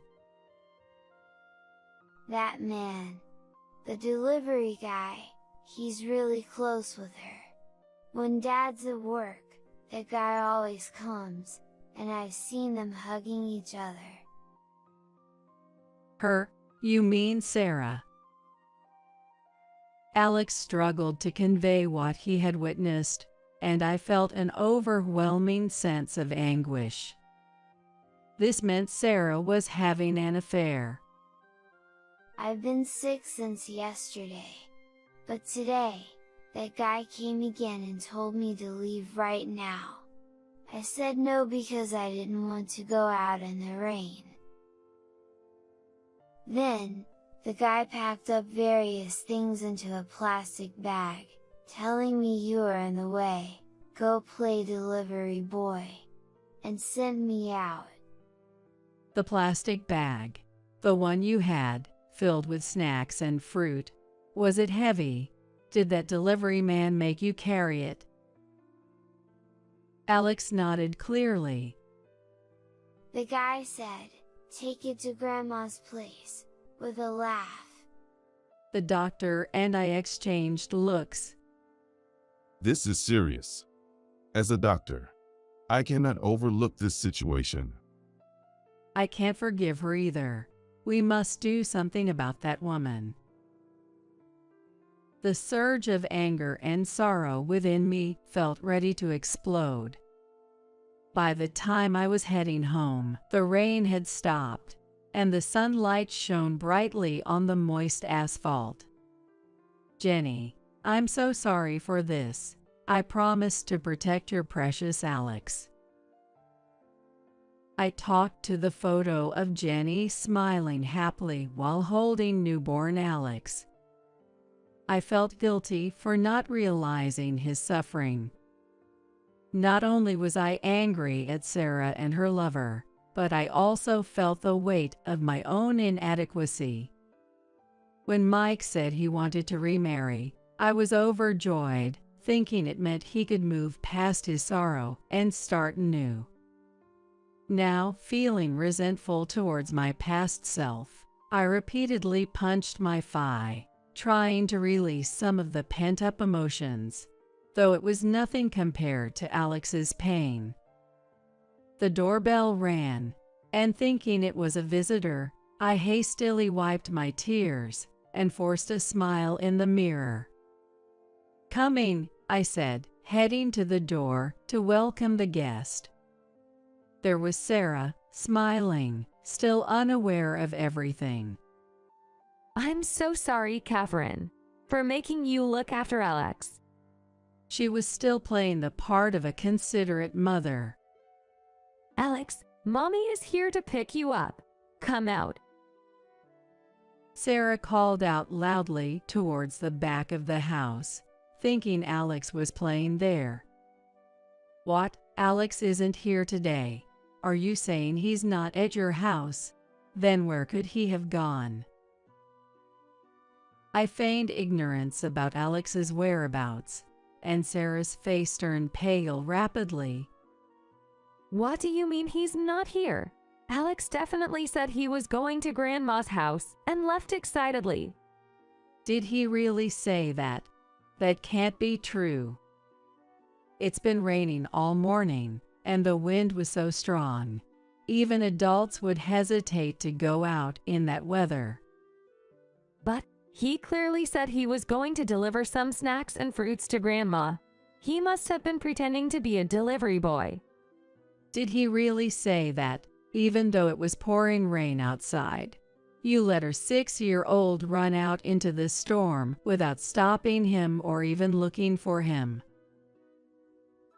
I didn't stop him, because, I let children do as they please, you know. I believe in respecting a child's autonomy. That's my parenting philosophy. Sarah's attitude, as if the whole situation was Alex's fault, drove my anger to its peak. Alex is in the hospital now. He got wet in the heavy rain without an umbrella, developed pneumonia, and the doctor said it could have been life-threatening if treatment had been delayed. What? Sarah screamed in shock, then glared at me furiously. Are you lying to me? Do you enjoy seeing me panic? Isn't that shameful? I don't care what you think. What matters is Alex. He suffered enough. If you want to be a mother, start by putting your child first. Sarah attempted to argue, her teeth bared, but then realized the gravity of the situation and asked, "Which hospital is he at?" "I'll go get the car. Wait for me." No need. I can't trust you. Sarah refused with a frightening expression and called a taxi using her phone app. Was she trying to secretly communicate with her lover or conspiring to align their stories in case Alex's mistreatment came to light? I returned to the hospital to wait, and Sarah arrived about 10 minutes later. Where is Alex Gay's room? She asked hospital staff indiscriminately, pretending to be a concerned mother. However, she was stopped by a nurse at the entrance to the room. This area is off limits for visitors. You are not allowed in. Alex, Mommy is here now. You can relax. Sarah smiled gently like a saint, but then two people in suits approached her. "Are you Sarah Kay? We need to talk to you. Please come with us to the station," showing their police badges. What? Why do I have to go with the police? I'm his mother. Let me see Alex. What have I done to deserve this? Let me go. Despite her resistance, the police officers remained calm and detained her firmly.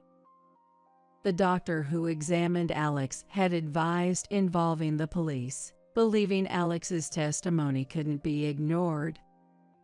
If my grandson were in the same situation, I might not be satisfied with just going to the police. The doctor said, half jokingly, half seriously, with a hearty laugh. It was getting dark outside, but I saw that Mike, who should have been on a business trip, had called. I called him back.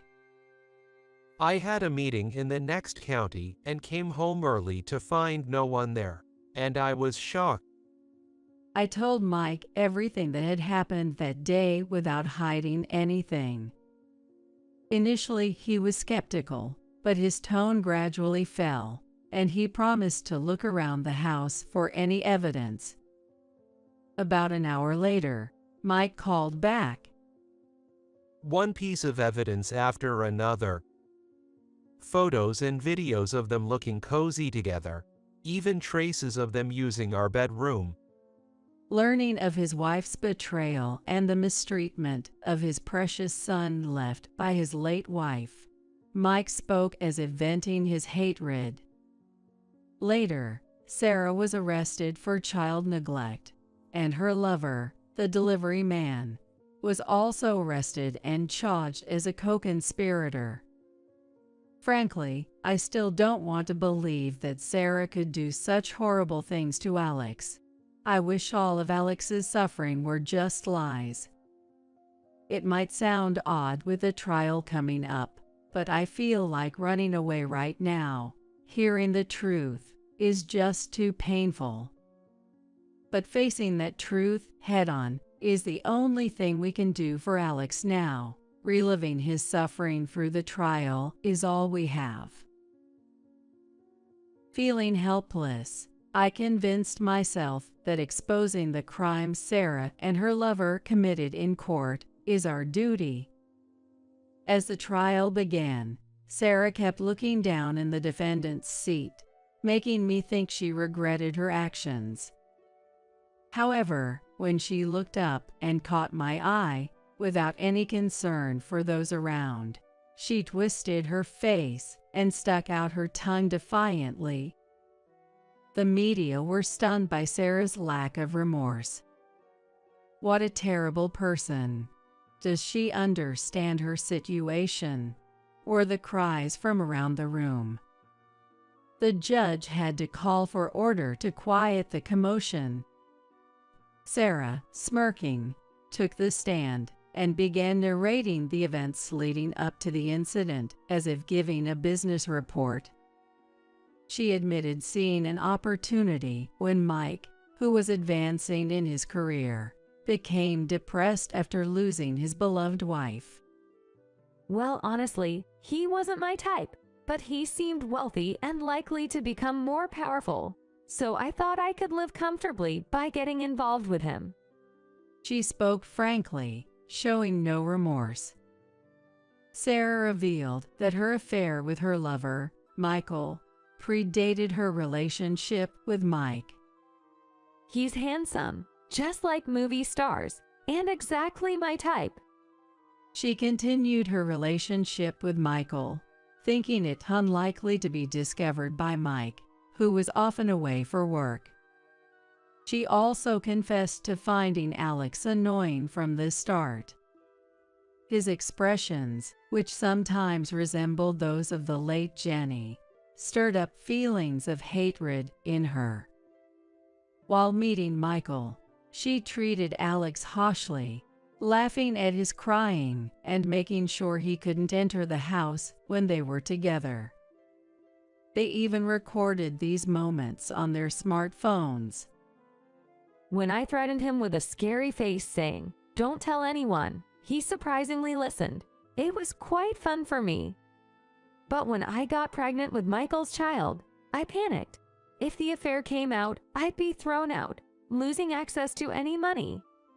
So I had an idea. I can just have the baby and pretend it's my husband's. That way, the affair wouldn't be discovered, and even the unborn child would have inheritance rights. Thinking that, Alex's presence became an unbearable nuisance. After Sarah finished explaining her motives for mistreating Alex, the courtroom fell silent, appalled by her selfishness. Her lawyer, sweating, tried desperately to mitigate her crimes. Are we not done yet? Sarah yawned, undermining her lawyer's efforts. She continued on the stand. It wasn't just Alex. Catherine, too, coming over every single time something happened, was unbearably annoying to me. I wanted every single second with Michael. It was so annoying. Her blunt expression of her feelings further worsened the judge's impression of her.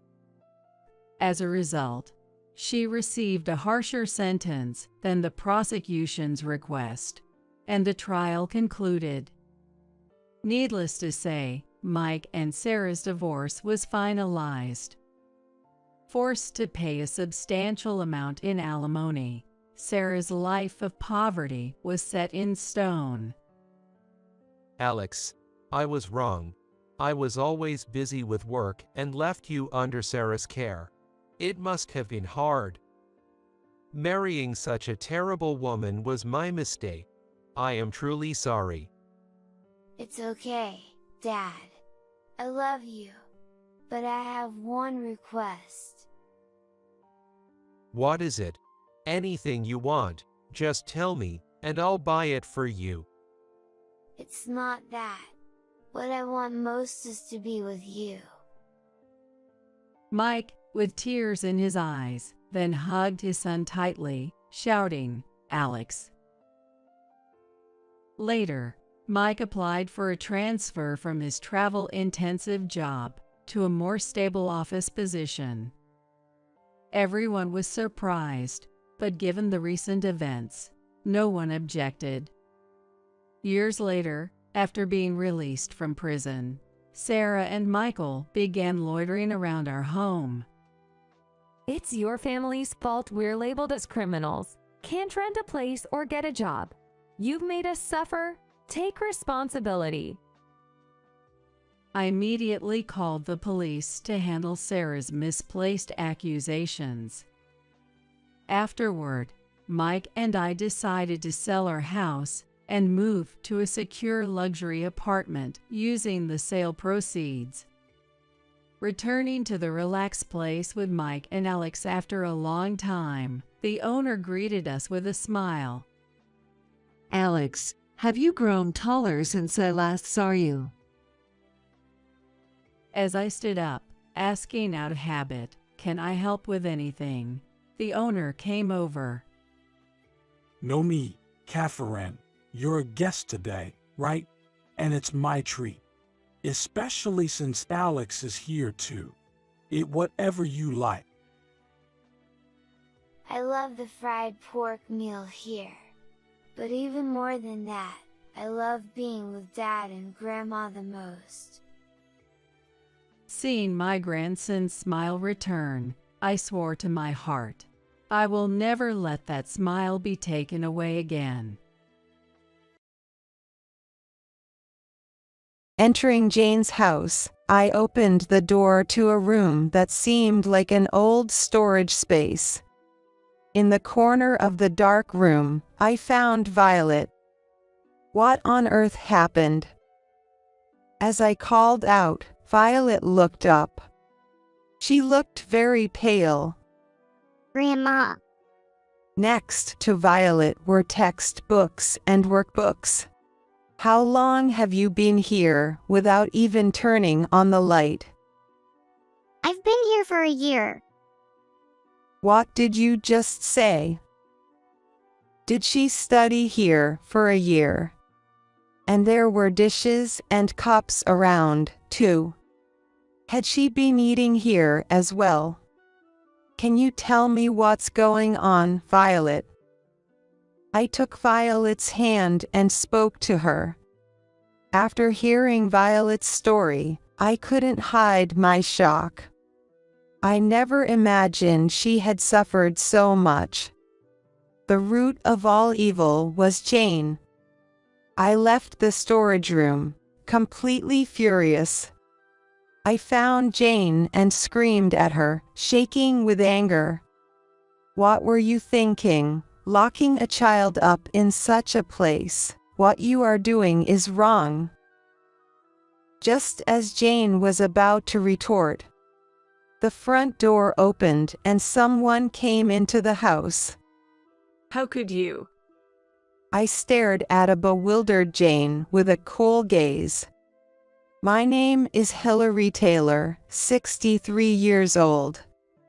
I currently live with my husband, Kyle, just the two of us, and I'm a housewife. Kyle is 65 this year.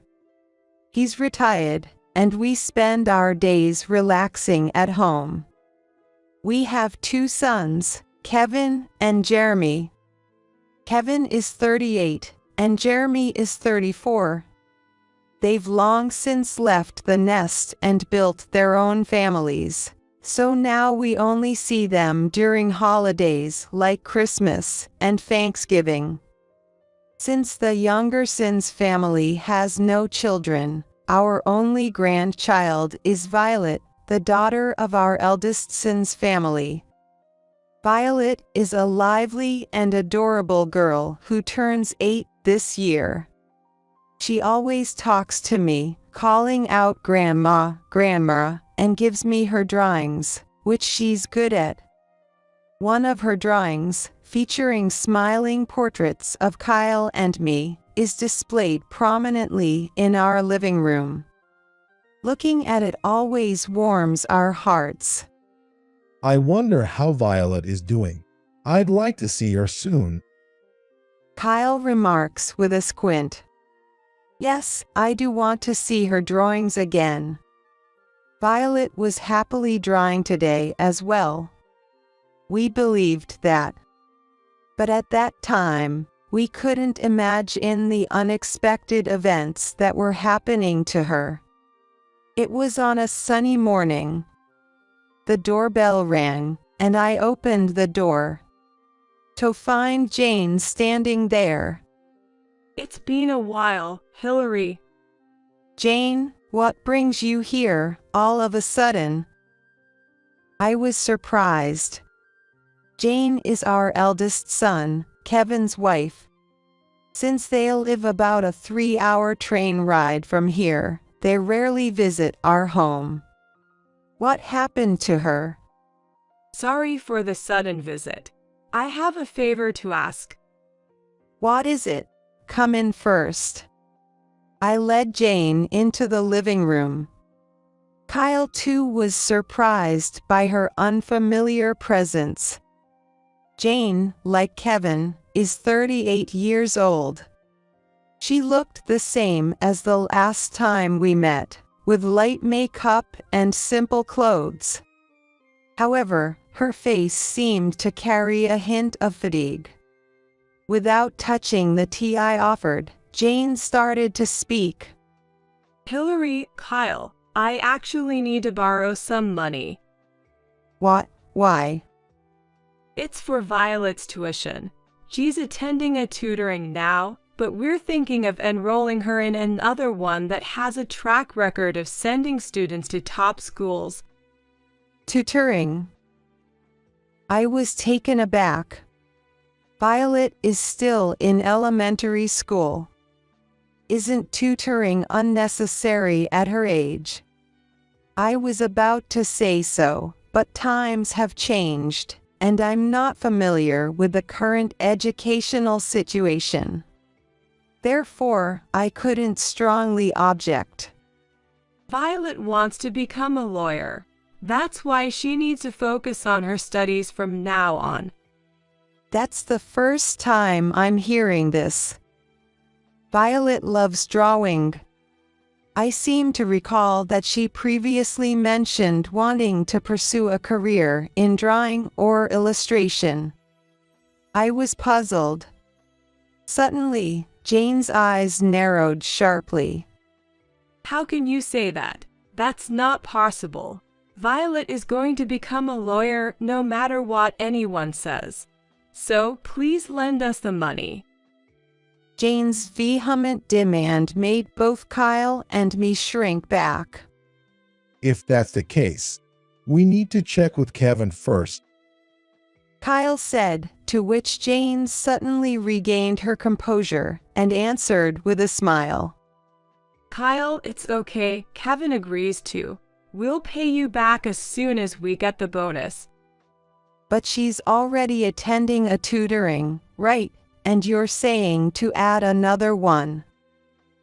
Hillary, the competition starts from elementary school these days. Without good education, you're left behind in society. It's all for Violet's future. Please understand, I beg you. Now she was tearfully making her plea. Kyle and I exchanged looks and fell silent. It's hard to argue when it's for Violet's future.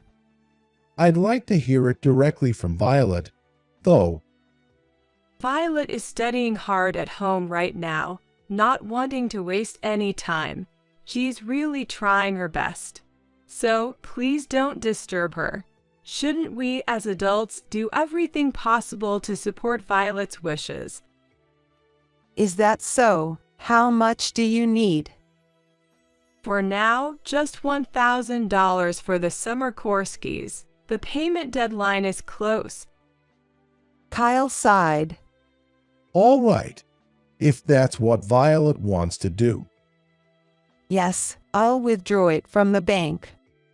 Thus, we lent the money to Jane. But it was all news to me. I had no idea Violet wanted to be a lawyer. But after all, we are just grandparents and don't live with her. It's no wonder Violet has a change of mind. That's what I thought, trying to convince myself. But the story didn't end there. A few days later, while reading the newspaper, Kyle looked up and said thoughtfully, About Violet, does she really want to become a lawyer? I mean, if she truly thinks so, of course, I'll support her. But it was quite unexpected. Yes, maybe we should hear it from Violet herself. I decided to make a phone call. Violet doesn't have a cell phone. The only way to communicate with her would be through Jane. Hello, Jane, thanks for the other day. Is Violet there? Can I talk to her? Violet, she can't answer the phone. She's busy. Jane responded curtly. Just for a short while. Then Jane suddenly started yelling. Just for a while. What if she misses solving even one problem during that time? The entrance test for the tutoring we talked about is coming up. The test scores will determine her class placement. She has to get into the top class or she'll fall behind. Do you know how hard it is to catch up after that? I was taken aback by Jane's torrential tirade. And since she was completely unyielding, I had no choice but to reluctantly end the call. How did it go? Kyle asked anxiously, and I shook my head. No good, Jane wouldn't put her on the phone. What? Why? I don't understand it myself. I'll try calling Kevin. I searched for Kevin's name on my smartphone's contact list. In fact, Kevin was not living with Jane currently. He had been on a work assignment alone for about a year now. He proudly told me last year that the company had high hopes for him and promised a promotion upon his return from this assignment. I didn't want to involve him too much, but it seemed necessary now. Kevin answered the phone immediately. Hello. Oh, it's you, Mom. Sorry to bother you when you're busy. It's about Violet. I briefly recounted my exchange with Jane. Then Kevin expressed surprise. Wait, what? Violet wants to be a lawyer. I've never heard of that. Kevin, like us, had never heard of it. Moreover, he was unaware that Jane had become so enthusiastic about Violet's education. Being away from home for a year, it's no wonder. I'm not quite sure, but maybe Jane has started saying some odd stuff. I'm swamped with work right now. It'll be a while before I can return home, but I'll try to talk to them in person next time. That would be better. It might be nosy, but I'm really curious about Jane's sudden change. Is it that weird? Oh, now that I mentioned it, speaking of lawyers. Kevin shared something with me. It was enough to fuel my anxiety. Over the weekend, Kyle and I visited Jane's house. It was about the eldest son's family. Maybe it's wrong for me to interfere. Still, I had a bad feeling about it. After all, Jane was just screaming, and we hadn't really heard Violet's side of things. I wanted to know what Violet thought. Besides, she is now a fatherless life, which means a single-parent home. I wondered how Violet was spending her time alone with Jane. When I rang the bell and introduced ourselves, Jane came out in a panic. What's the matter, Hillary and Kyle? Jane was clearly flustered. A friend of mine lives around here, so I was just stopping by on my way back from visiting her. I responded with a smile. A little white lie can't hurt. By the way, is Violet around? Jane fumbled for an answer to my question. Well, she's not feeling well and is resting in the back. I'm sorry for the inconvenience, even though you've come all this way. It's all right. I just wanted to see her for a bit. No, but she probably wouldn't want to meet you. So maybe not today. Jane was adamant about not letting us see Violet, not budging an inch. Something felt off. At that moment, Kyle spoke up. Ouch. My back. My chronic back problem. Kyle crouched down, clutching his back. Are you okay? He glanced at me. He said it wasn't chance. Jane, is there a chiropractor around here? Well, I think. We still have the taxi waiting over there. Could you show us the way? Sorry for the trouble. Kyle forcefully asked Jane for directions and headed towards the taxi. As I watched the two of them leave, I muttered, "Sorry, Jane." Then I entered the house. It was silent, with no sign of anyone around. I opened each room door, searching for Violet. "Violet, where are you, Violet?" She wasn't in any of those rooms. The last place left was an unused, old storage room. There, in the dark room, was Violet. With resolve, I opened the door. "What's going on?" When I spoke, Violet looked up. Her face, which I hadn't seen in a while, seemed terribly pale. Next to Violet were textbooks and workbooks. Grandma, "Why are you here in the dark, without even the light on?" I've been studying here the whole time, using a flashlight to save on the electricity bill, solving problems." Violet spoke weakly. "Since when?" "For a year, I've been here." "What? Studying in a place like this for a year? And there were dishes and cups around. Was she eating here as well? Can you tell me what's going on, Violet?" I took Violet's hand, urging her to talk. "But..." Violet hesitated. "I wonder if she's afraid of Jane." "Don't worry, Violet. Grandma's on your side." Violet started to cry and began to speak haltingly. And then she began to speak haltingly. This was Violet's story. A year ago, when Kevin was transferred to work alone, and Violet was left to live with Jane. That's when changes in Jane began. While Violet was drawing as usual, Jane spoke to her. "Violet, you're already 8 years old. You should start focusing more on your studies for middle school, not just drawing silly pictures all the time." Of course, Violet argued back. But Jane wouldn't listen. On the contrary, she tore up the illustration of the violet.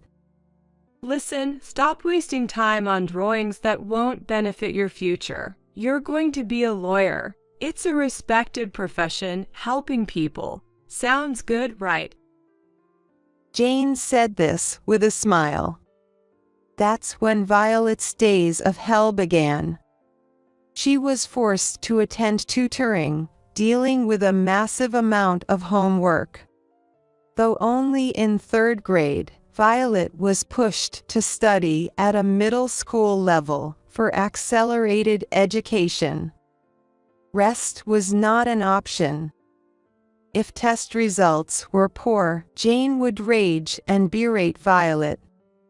Eventually, Violet was told, as punishment, "You'll live in the storage room," making her eat and study there.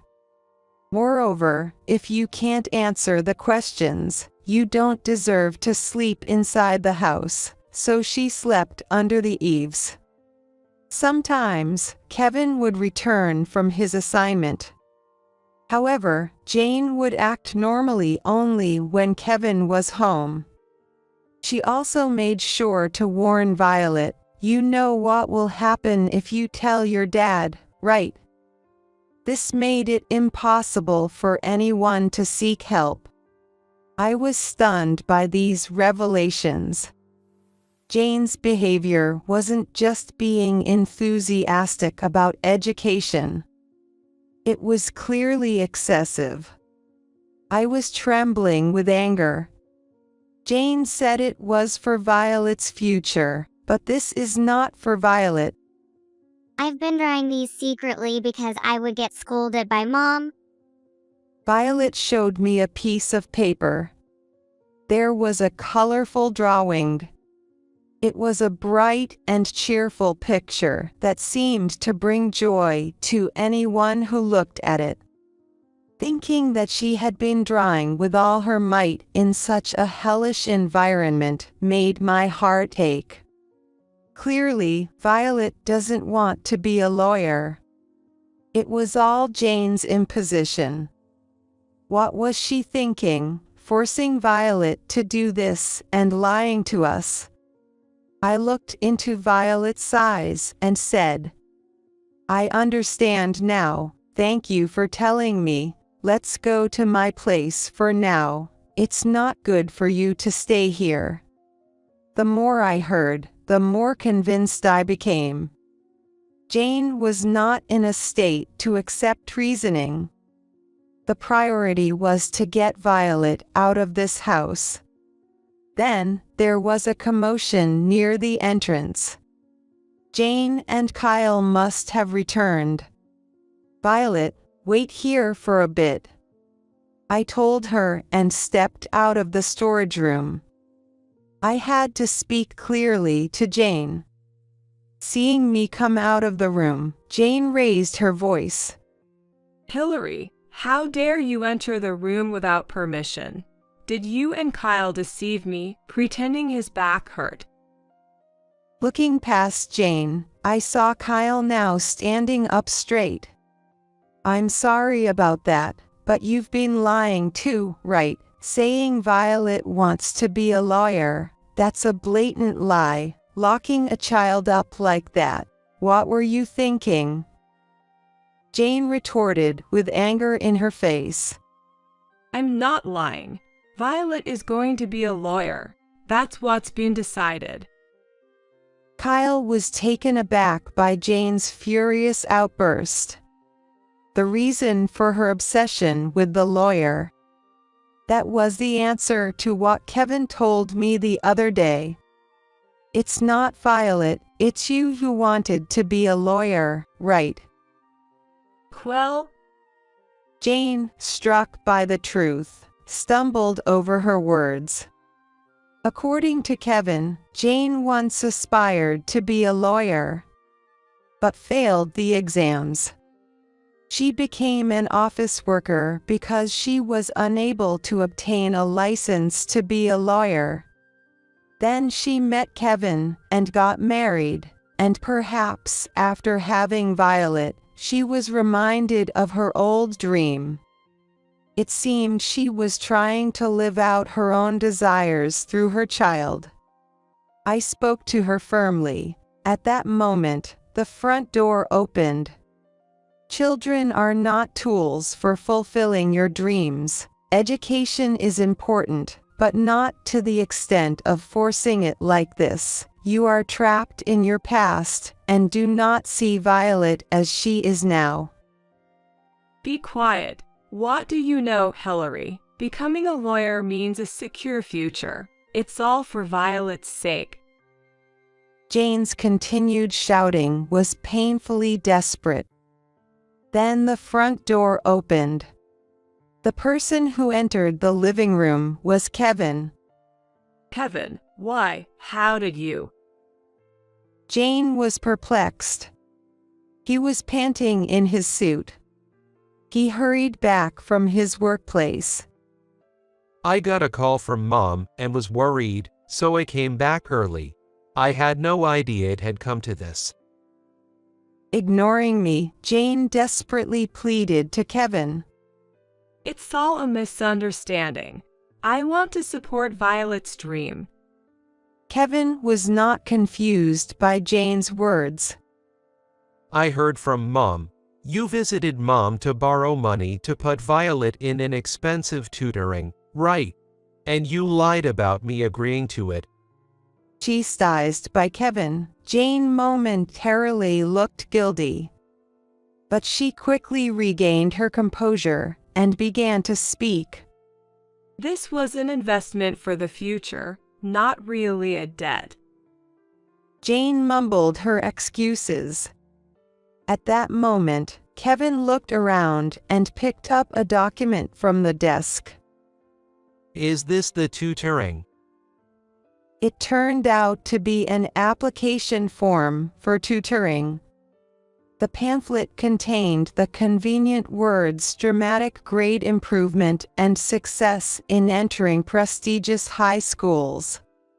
Despite Violet already attending one, Jane was planning to enroll her in even more.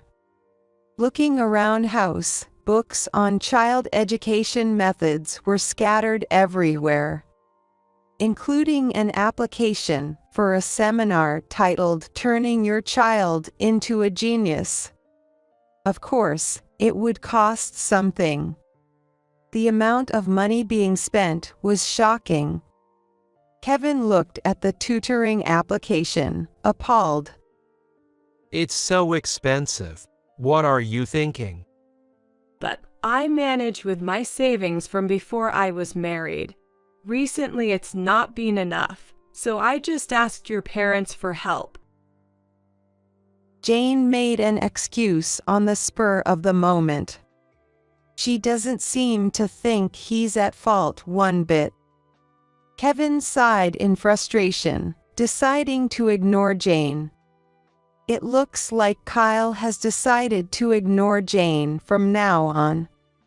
Turning to me, he said wearily, There's no point in talking to Jane anymore. Where is Violet? She's in the storage room in the back. She's been isolated there, as a punishment for not being able to study. She even eats and sleeps there, under the eaves. I just can't leave Violet here. Upon hearing this, Kevin exploded. What? That's unbelievable. Then Violet came out of the room. Dad, you're back. She was noticeably thinner, with dark circles under her eyes. Seeing her, Kevin embraced Violet. I'm so sorry, Violet. I didn't realize. I'm sorry. He then glared at Jane. Violet can't stay here anymore. I'll take her with me. That's best. You can't just decide that. Kevin shouted at Jane, who was persistently pressing the issue. I can't leave her with you anymore. Reflect on your actions alone. Jane flinched and fell silent. Leaving Jane standing there, Kevin, Violet, Kyle, and I left the house. We headed towards the station, starting to walk. During this time, Kevin was still handling calls from work, indicating he was extremely busy. After finishing the call, Kevin apologized to us. Sorry, Mom. Work is hectic. Could you look after Violet for a while? I'll sort things out once things calm down. Of course, we'll take good care of Violet. Don't worry. Are you okay, Violet? I turned to Violet. Yeah, I'm okay. Violet looked a bit anxious. I wonder if Jane's spell hasn't been broken yet. I squeezed her hand reassuringly. By the time we reached home, it was completely dark. Violet finished her dinner and fell asleep immediately. She must have been under a lot of pressure lately. She seemed to have worn herself out completely. Poor child, being forced into this. I couldn't help but tear up looking at Violet's sleeping face. I never imagined it would come to this.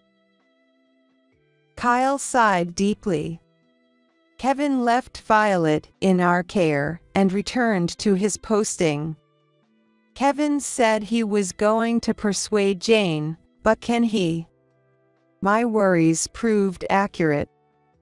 A week later, Kevin contacted us. He had been trying to reason with Jane in between his busy work schedule.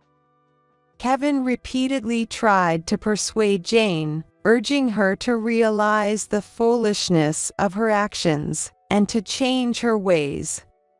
However, Jane showed no signs of repentance. Far from showing remorse, Jane even said, "Where have you put Violet? She will fall behind in her studies. There are tests coming up soon." Are you still talking like that? Go back to who you were. Kevin pleaded, but she retorted immediately. I'm normal. I'm the one who thinks about Violet more than anyone else. Despite hours of conversation, no resolution was reached, eventually leading to her hanging up the phone. The situation was at a standstill. It was around the time discussions emerged about considering divorce and Kevin formally taking custody of Violet. One morning, the doorbell rang, and when I opened the door, then there was Jane standing there. Jane. She was in her pajamas, her hair a mess, and her eyes were wild. Hillary, Violet is here, right? Give her back to me. She barged in, searching for Violet. What's going on? Kyle was shocked by her sudden appearance. Ignoring him, Jane rushed upstairs. Violet, Violet. I hurried after her, and she found the room where Violet was. Mom. Upon seeing Jane, Violet exclaimed in surprise. Come on, Violet, we're leaving. You have a test to study for. What are you talking about? Violet is. I tried to interject, but Jane shouted. Stay out of her, Hillary. Violet stood up, confused by her mother's sudden visit. And she declared firmly, I won't go back. What are you saying? I won't become a lawyer. Studying is important, but I have other things I want to do in the future. Don't decide my future without me. Violet's assertive tone shocked Jane, distorting her face. I embraced Violet's shoulders. Well said, Violet. But Jane, furious, glared at me. I get it. You must have brainwashed Violet. And forgivable. She is going to become a lawyer. The idea that we had brainwashed Violet was absurd. Jane has become uncommunicative. Even though I thought it was pointless, I raised my voice. I just had to say this one thing. What are you talking about? Wake up, can't you hear your child's real voice? Violet is suffering because of what you're doing. You keep saying it's for the child, but you're only thinking of yourself. If you want to be a lawyer so badly, you should pursue it yourself, not force it on Violet. Huh. Jane fell silent, looking frustrated. But in the next moment, Jane's eyes gleamed sharply. And she grabbed Violet's arm as if to use force. Come on, Violet, you need to study. No. Let me go, Mom. Violet protested, trying to pull away as Jane dragged her out of the room. Wait. Violet resisted. During their struggle, they lost balance. Watch out. Kyle shouted. But it was too late. They tumbled down the stairs. Violet, Jane. When I called out, Violet responded with I'm okay and managed to get up, but Jane remained motionless. Kyle immediately called an ambulance. I was bewildered by the serious turn of events. Jane was quickly taken to the hospital by ambulance. She took an MRI, but there was no brain problem, and she suffered a temporary concussion. However, even after regaining consciousness, she appeared unable to distinguish reality, repeating disturbing words as if delirious. Violet, you need to study, Violet. The extent of her obsession became frightening. Jane then began to act out violently. Jane became erratic, crying out suddenly, and mistaking a nurse for Violet. She shouted, "Study!" Observing this, the doctor remarked, "It seems her mental state is more of a concern than her physical health." Jane was transferred to the psychiatric department. The doctor said she should stay in the hospital for a while because of her raging and screaming. I felt there was something wrong with her, but she had a problem with her mind. Afterward, having hospitalized Jane, we contacted her parents.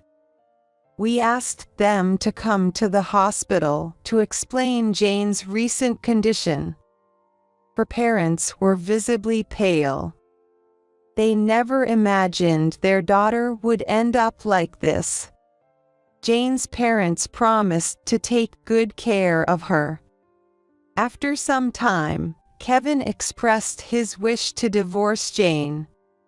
Jane naturally refused.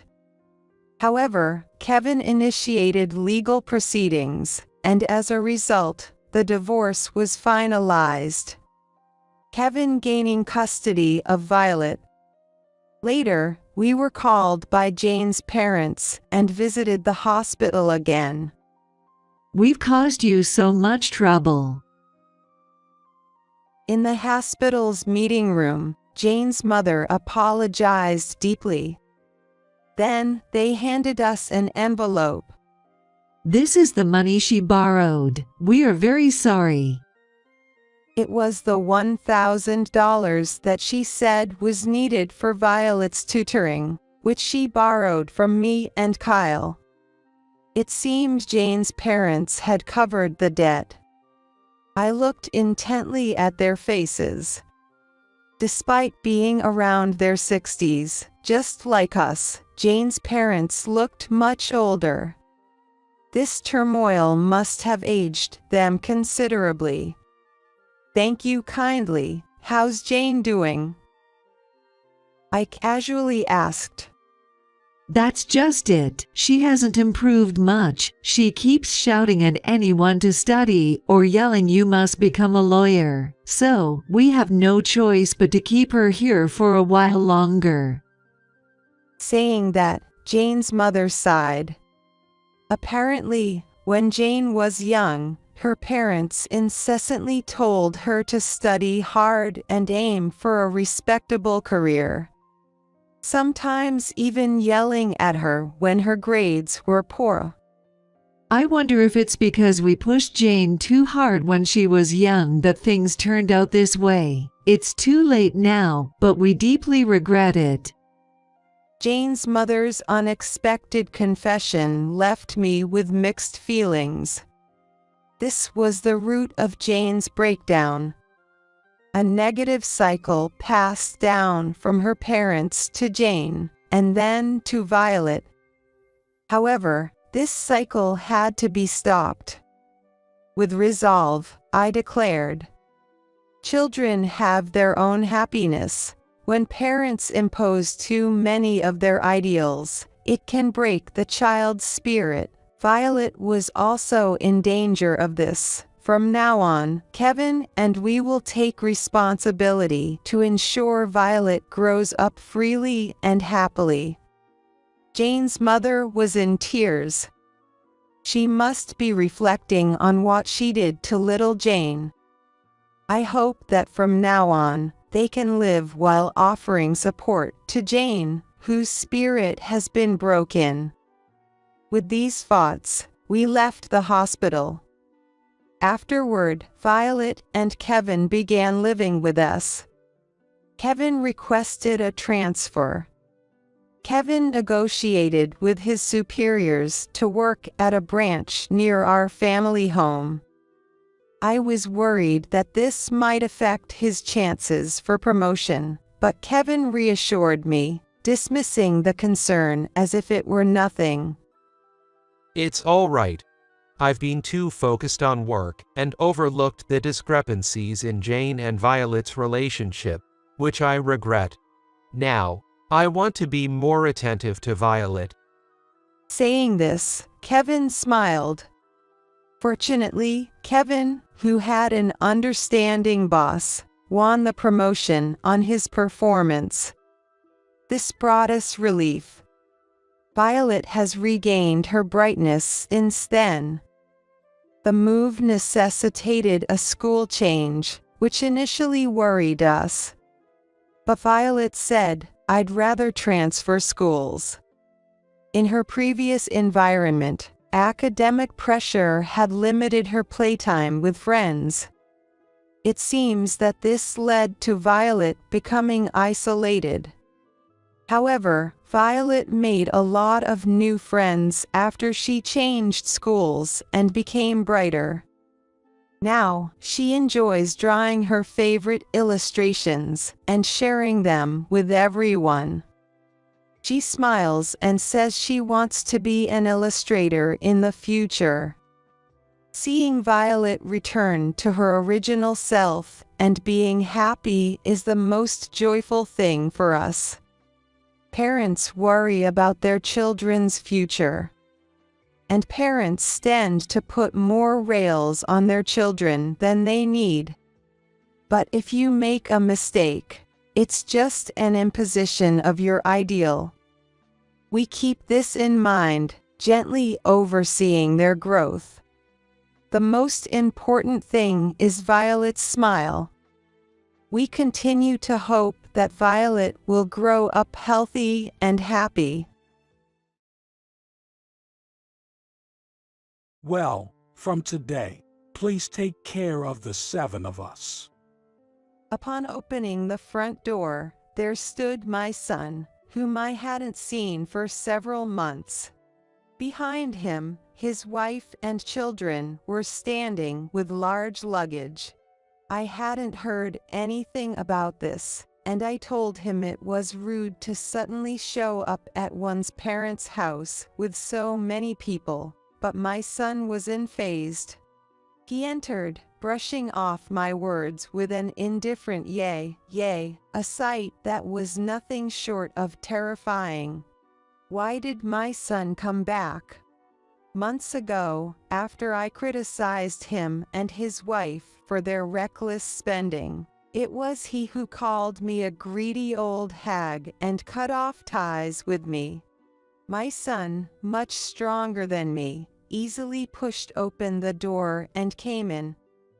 There's obviously not enough room for 7 people here, you know. My son stretched out his arms straight and firmly grabbed my shoulders.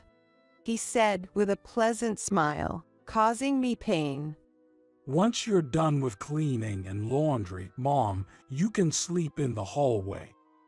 My name is Barbara, a 75-year-old woman living on a pension, just an ordinary American woman. Before I got married, I was all about my career at the company. Initially, I loved my job, and since there were many women around, there was an understanding for women working overtime. Back then, the societal norm was once a woman gets married, she should stay at home. However, my company said, "You've been doing great work, so if possible, we'd like you to stay. What do you say?" It was fulfilling work, but my husband wanted me to be a stay-at-home wife, so I became one after we got married.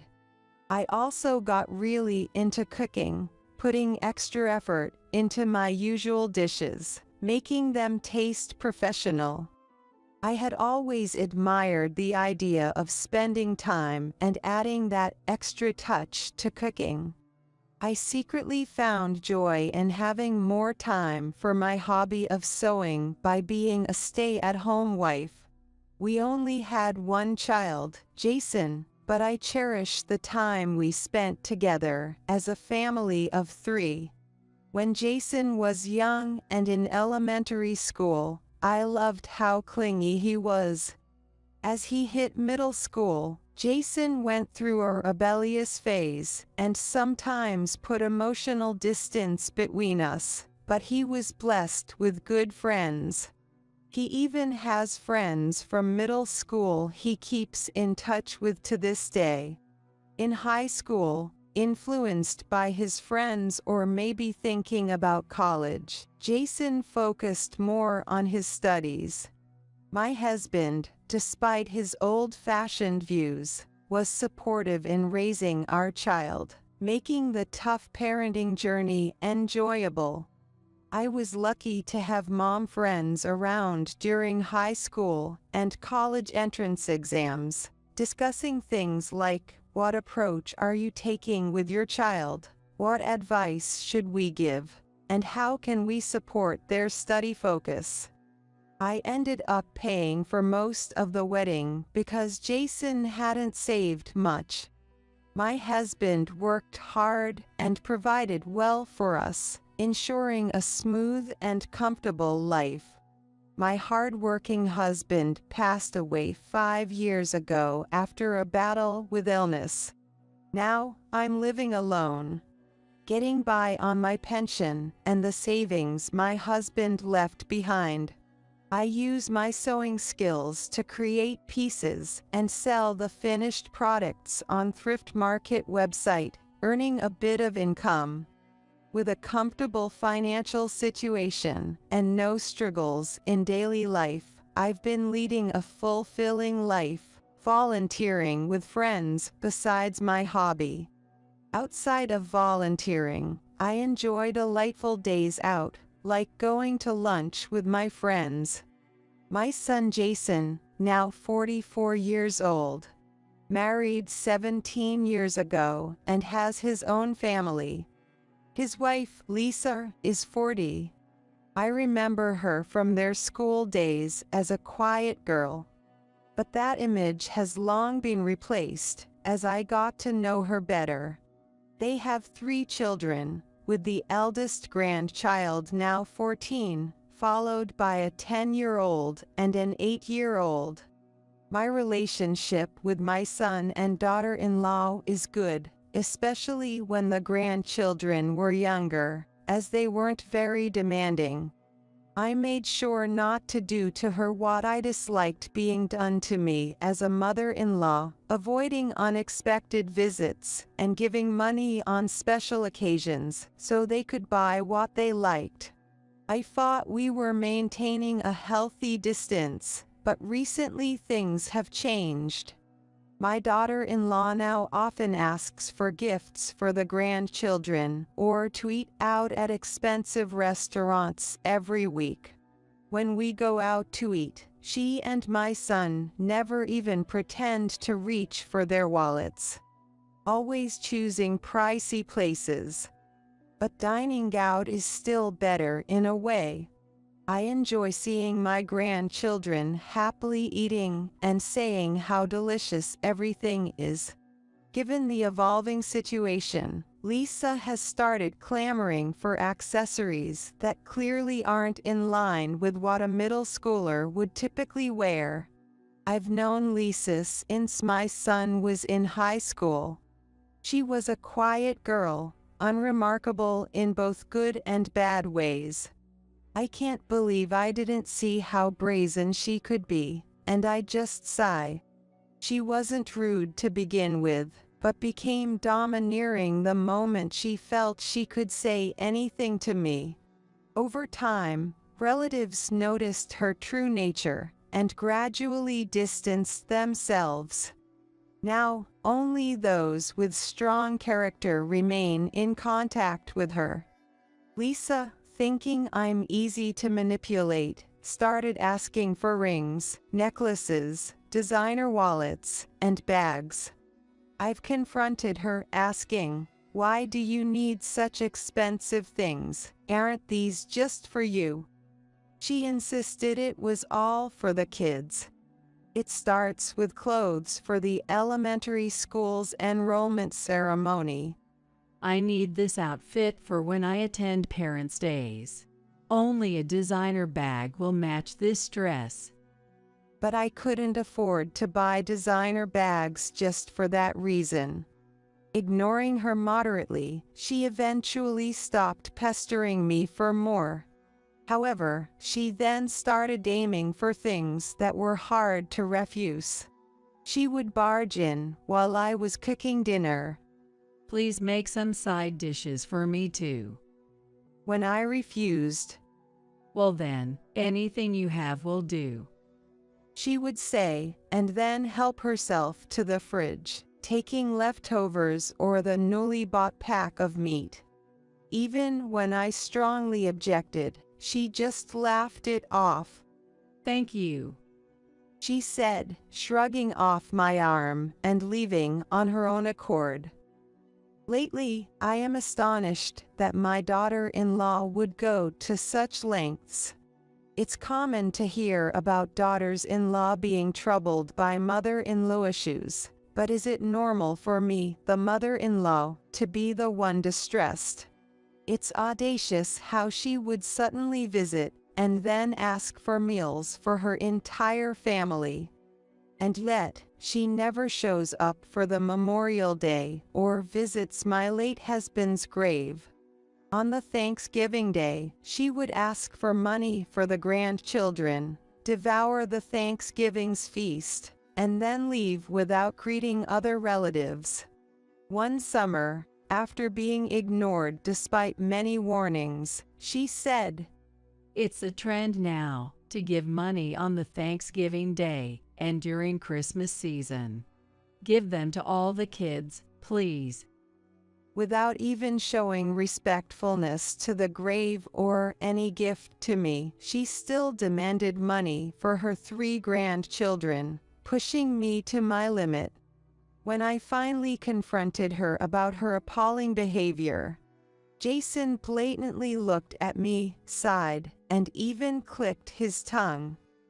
"We're gracing you with our presence and giving you time with the grandchildren. And this is how you talk. Fine then. We won't contact this crazy old woman ever again." Who's being crazy? Fine, I won't contact you either. Don't ever come back. Lisa left quickly with the children, not even looking back. Since then, the once frequent calls ceased, and the unexpected visits stopped. Afterward, I became busier with my sewing hobby and volunteering, continuing my days without involving my son. Blessed with supportive friends, I enjoyed lunches out and lived busy, fulfilling days. Not contacting my son brought me peaceful and calm times. With sewing, volunteering, and lunches with friends, those days of leading a stimulating life were indeed happy. During my volunteer work, a handicapped person said, "Barbara, thank you as always. It made me feel appreciated, and I was very happy." Being naturally sociable and blessed with many friends, my phone constantly rang with their calls. Whenever I received an email, the cheerful ping sound would play to make a notification, and I'd think, another invitation email, always finding the content pleasant and smiling to myself. 3 years into the estrangement, my home phone, which I hadn't set to block calls, rang for the first time in ages. It was my son. I quickly figured out how to block incoming calls on my cell phone, but I couldn't figure out how to do it on the home phone, so I left it as it was. I've been peacefully minding my own business, without any contact, actually. So what on earth is going on? On the phone, I heard, "Hello, Mom," from Jason's voice, and faintly heard Lisa asking, "Did you get through to Barbara?" It seemed they were both calling together.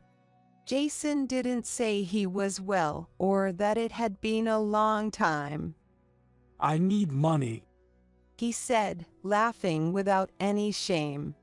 Appalled, I was about to hang up when I heard Jason sigh. Actually, I got fired from my job. What? Reacting might have been a mistake, because Jason, thinking I was listening, rapidly continued.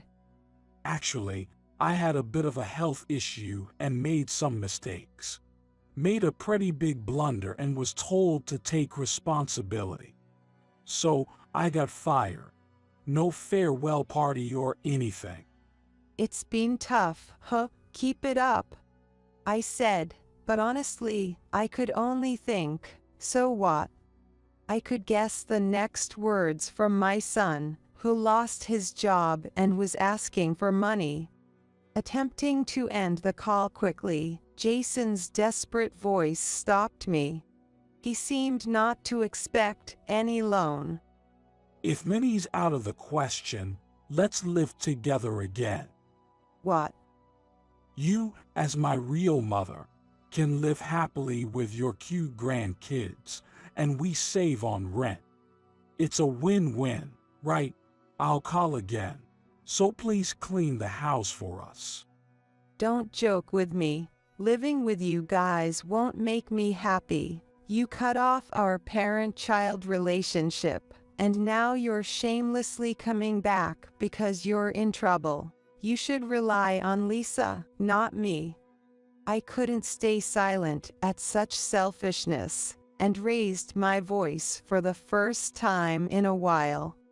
Then, I heard Lisa's voice from afar. I'm working part-time now, but it's still not enough to support 3 kids, so we need your help. Don't you have any affection for your son and grandkids? Not at all. Living with you would just mean being treated like a maid, eating through my money. I refuse to live together or give any financial support. Don't contact me again. I slammed the phone down, but it started ringing incessantly. The endless ringing annoyed me, so I picked up the receiver between calls. This would prevent other calls, but those who really need me would call my cell. However, the calls from my son and his wife didn't stop. Leaving the receiver off or putting it back, they seemed to find the exact moment to call. Tired of ignoring them, I reached out to a close friend. On a whim, I called a close entrepreneur friend on my cell. "Hello, I want to know how to block calls on the home phone." 3 months had passed since I regained peace. I was almost done with household chores and was making a drawstring bag, when suddenly the doorbell rang. It was unusual for the doorbell to ring without an appointment, so I checked the monitor and saw the faces of my son and his wife. A bad feeling crossed my mind. Having them inside would only cause more trouble. I tried to send them away, saying, "I'm busy right now, can you please leave?" Don't be like that. We've come all this way. We have something important to discuss. Just hear us out, he said, showing something behind him.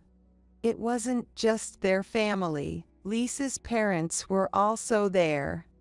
7 people, including my son and his wife, their 3 children, and Lisa's parents, had come unannounced, all carrying large suitcases. I couldn't help but feel reluctant to just turn away my son and daughter-in-law, especially with their parents in tow. If I were to send away guests carrying large luggage right from the doorstep, It would surely cause a scene and attract unwanted attention from the neighbors. Although I really didn't want to let them into my house, I begrudgingly led them to the guest room. After ushering Jason and Lisa along with her parents into the room, I let the 3 grandchildren play upstairs. Their joyful exclamations of "This room is so big" echoed through the house.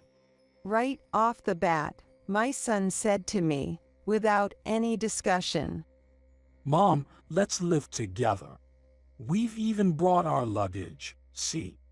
"I can't live with you. Take your luggage and go back, please," I blurted out. A simple rejection like this wouldn't easily deter my son. Then he spoke condescendingly. "Mom, we're trying to be filial by living together. We want to give you, who doesn't have much time left, the joy of caring for your grandchildren. Isn't that filial of me?" I sighed in exasperation and said, "Look, as you know, I'm 75 years old. It's impossible for me to take care of the grandchildren at this age." I was disillusioned that the form refusal I had expressed over the phone seemed to have been ignored. The thought of being indebted to a son who only thinks of himself was frankly more trouble than it was worth. Hey, Barbara, Jason is right. Living together will make things easier for you. Seeing your grandchildren every day would make you happy, right?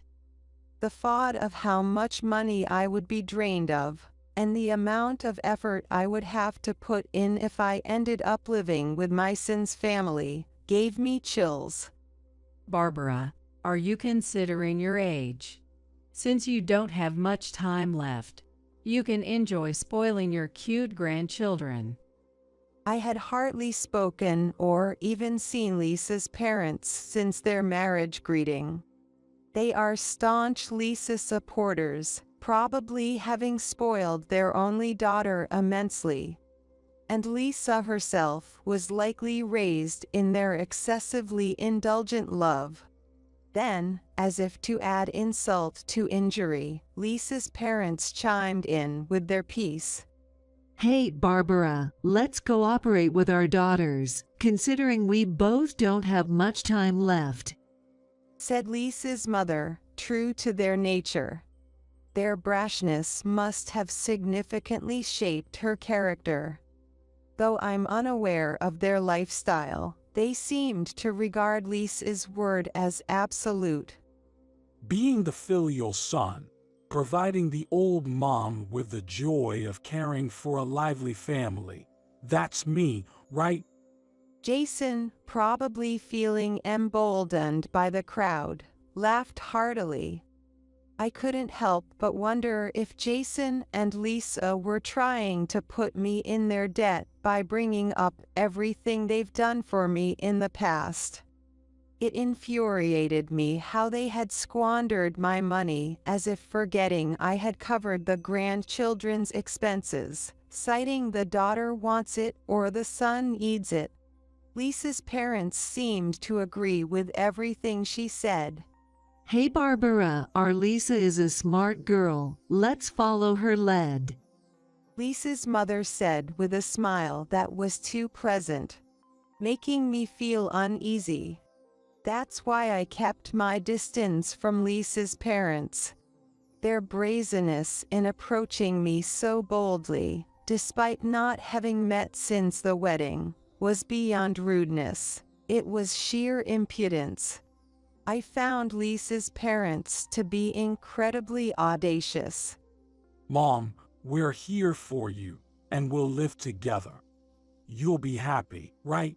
We'll start living in this house from today," Jason said with a smirk. He continued to dismiss me, saying, "We'll take your room so you can sleep in the hallway from tonight on," with Lisa snickering in agreement. Barbara, please. I couldn't stand being manipulated by my son's family and Lisa's parents any longer.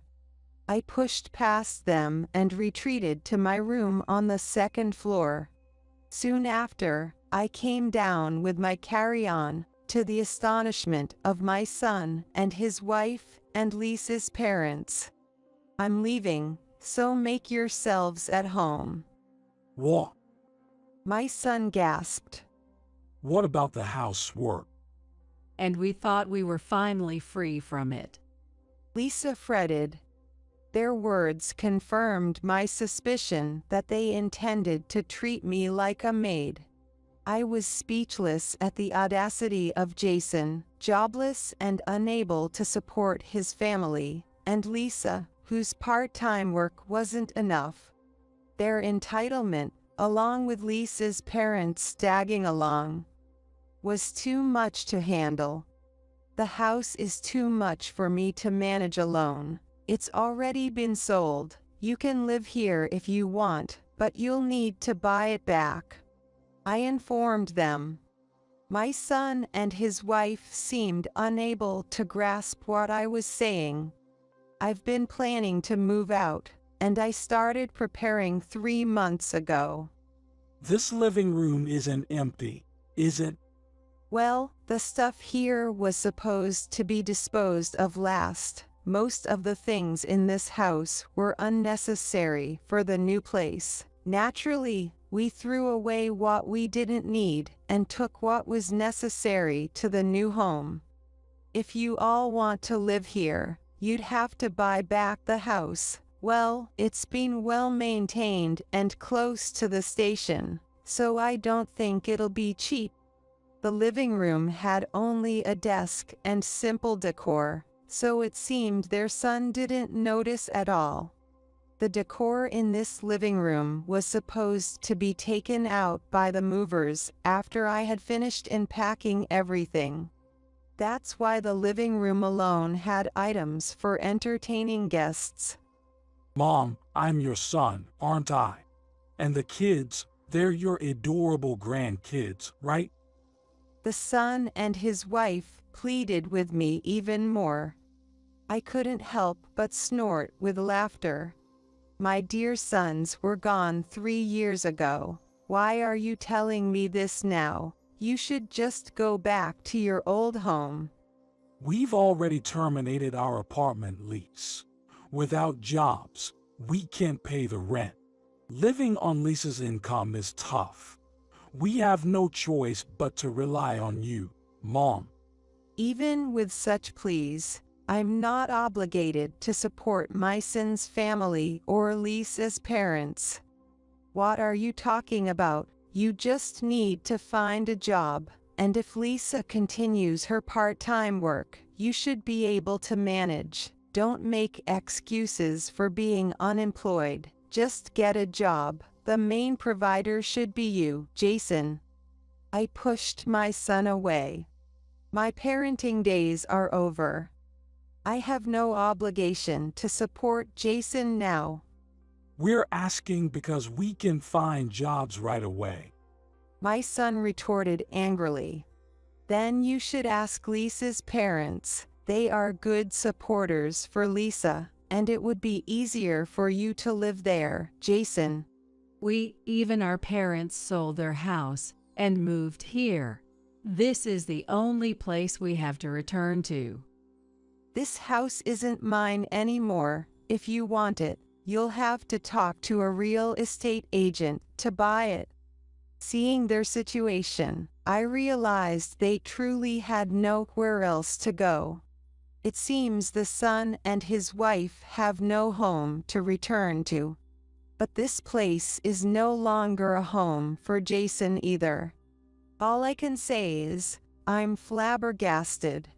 I'm appalled they really thought they could live with me without my consent. It's one thing for my son and his wife, but it's quite another for Lisa's parents to come and live in our house too. That's pushing it too far. You're a parent too. Shouldn't you naturally take care of your son, daughter-in-law, and grandkids? Lisa's mother had the nerve to say that, but their audacity is astounding.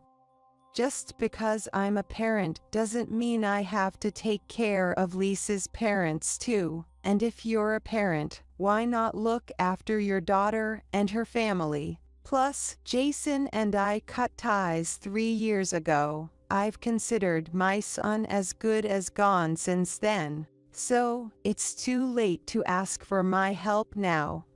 The house is sold, and the next place is just a 1-bedroom apartment. There's no room for you folks. I said this with a mix of sarcasm and disdain. No matter how charitable I feel, I'm not broad-hearted enough to support a son and daughter-in-law with whom I've severed ties. Without a home of my own, there's nothing I can do. And for me, living on a pension, there's nothing left I can do for Jason and his family. I've got enough on my plate just dealing with my own retirement. Indeed, this house holds many memories with my husband. Memories of a time when things were better economically, and how hard my husband worked to buy this house. There are also precious memories of living with Jason. Memories that now bring tears of nostalgia. Disowning the son we raised together. Am I being irresponsible as a parent? But Jason is over 40 now, married with 3 kids of his own. If there is still a parental responsibility, then surely I must have gone wrong somewhere in raising him. Amidst all this, Jason and his family are blaming each other. It seems nobody ever thought I would sell this house.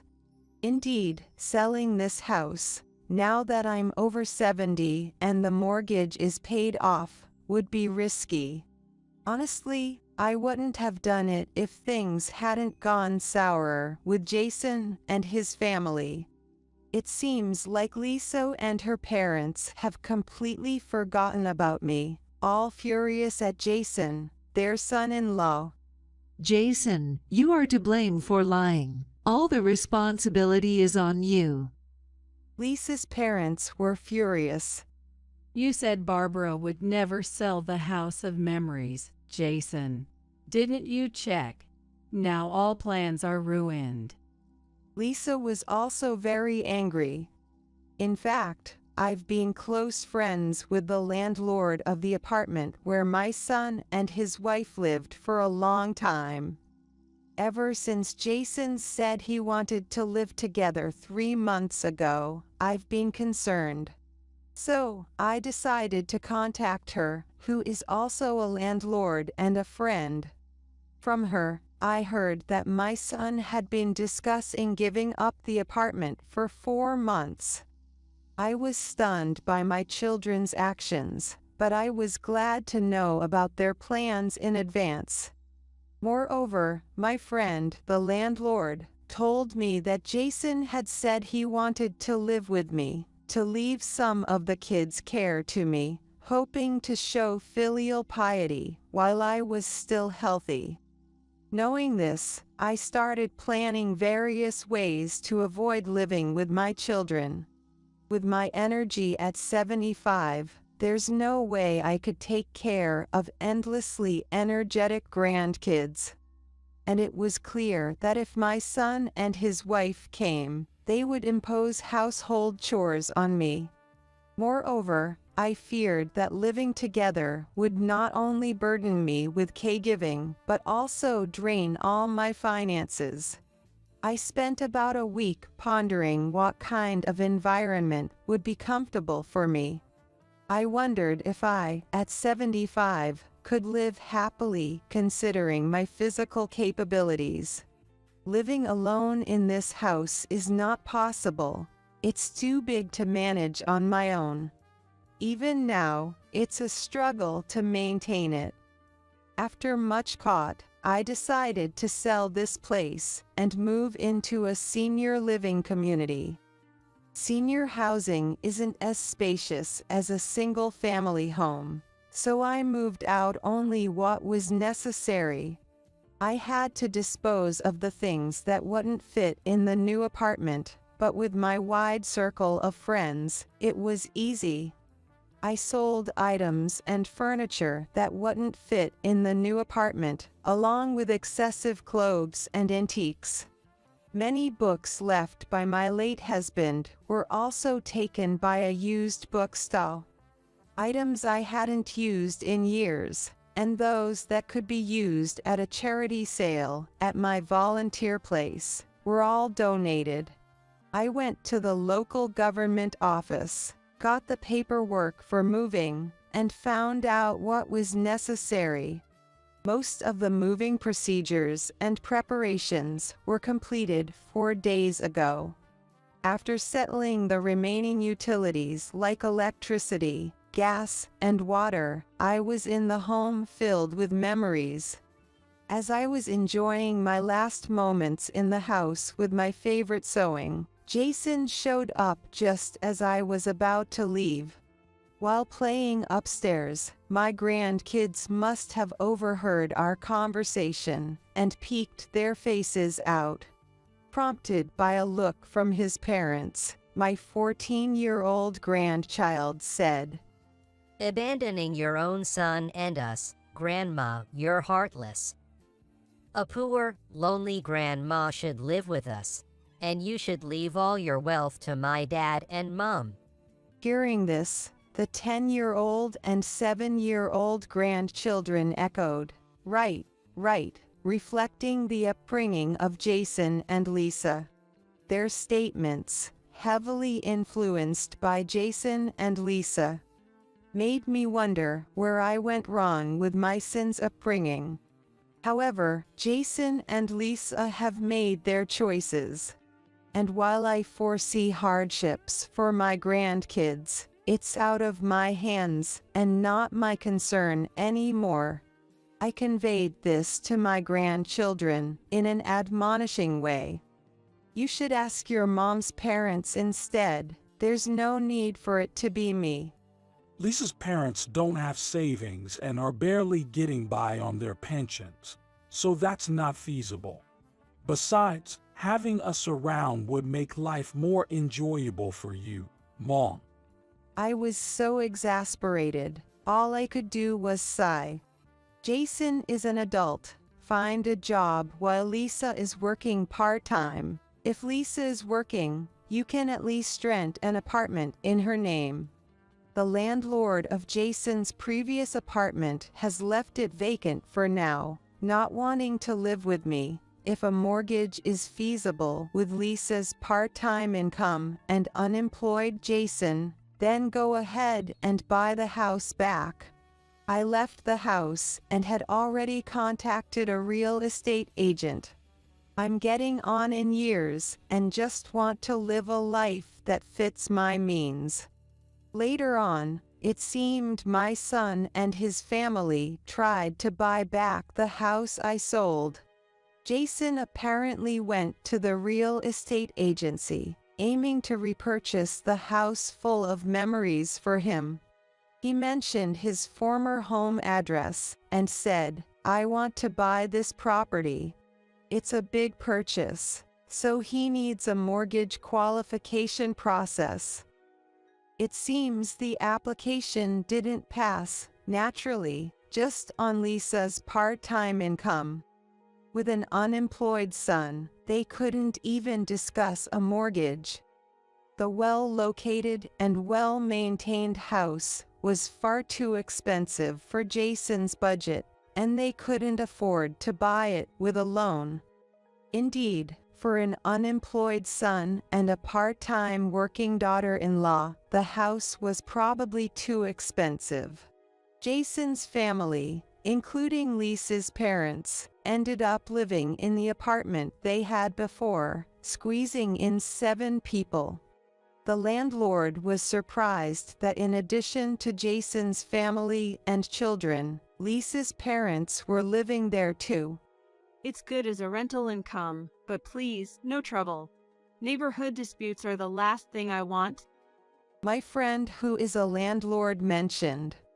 Even though they are living there thanks to the landlord's kindness, the apartment is cramped for 7 people, especially with small children, which seems to be causing a lot of stress. Living in a cramped room with Lisa's parents is just making things more stressful and frustrating for them, I've heard. An acquaintance living near Jason's apartment told me Jason and Lisa are looking increasingly worn out. Jason has found a full-time job, but with no qualifications. It's not paying much, I've heard. Thanks to the money from selling the house, my husband's savings, and my monthly pension, I can afford a decent senior apartment.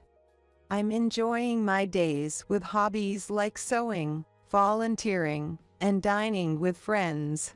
My environment hasn't changed much, and I feel happy living peacefully. Since moving to the senior apartment, I've joined a dance club and am having more fun than before. Being part of the dance club has increased my circle of friends, and I'm enjoying every day. I've even made a close male friend, which has added excitement to my life, making each day feel fresh. I'm not considering marriage now, but I'm happy to be helpful to someone. I'm feeling fortunate to spend quality time with good people. I hope to continue living healthily and happily like this.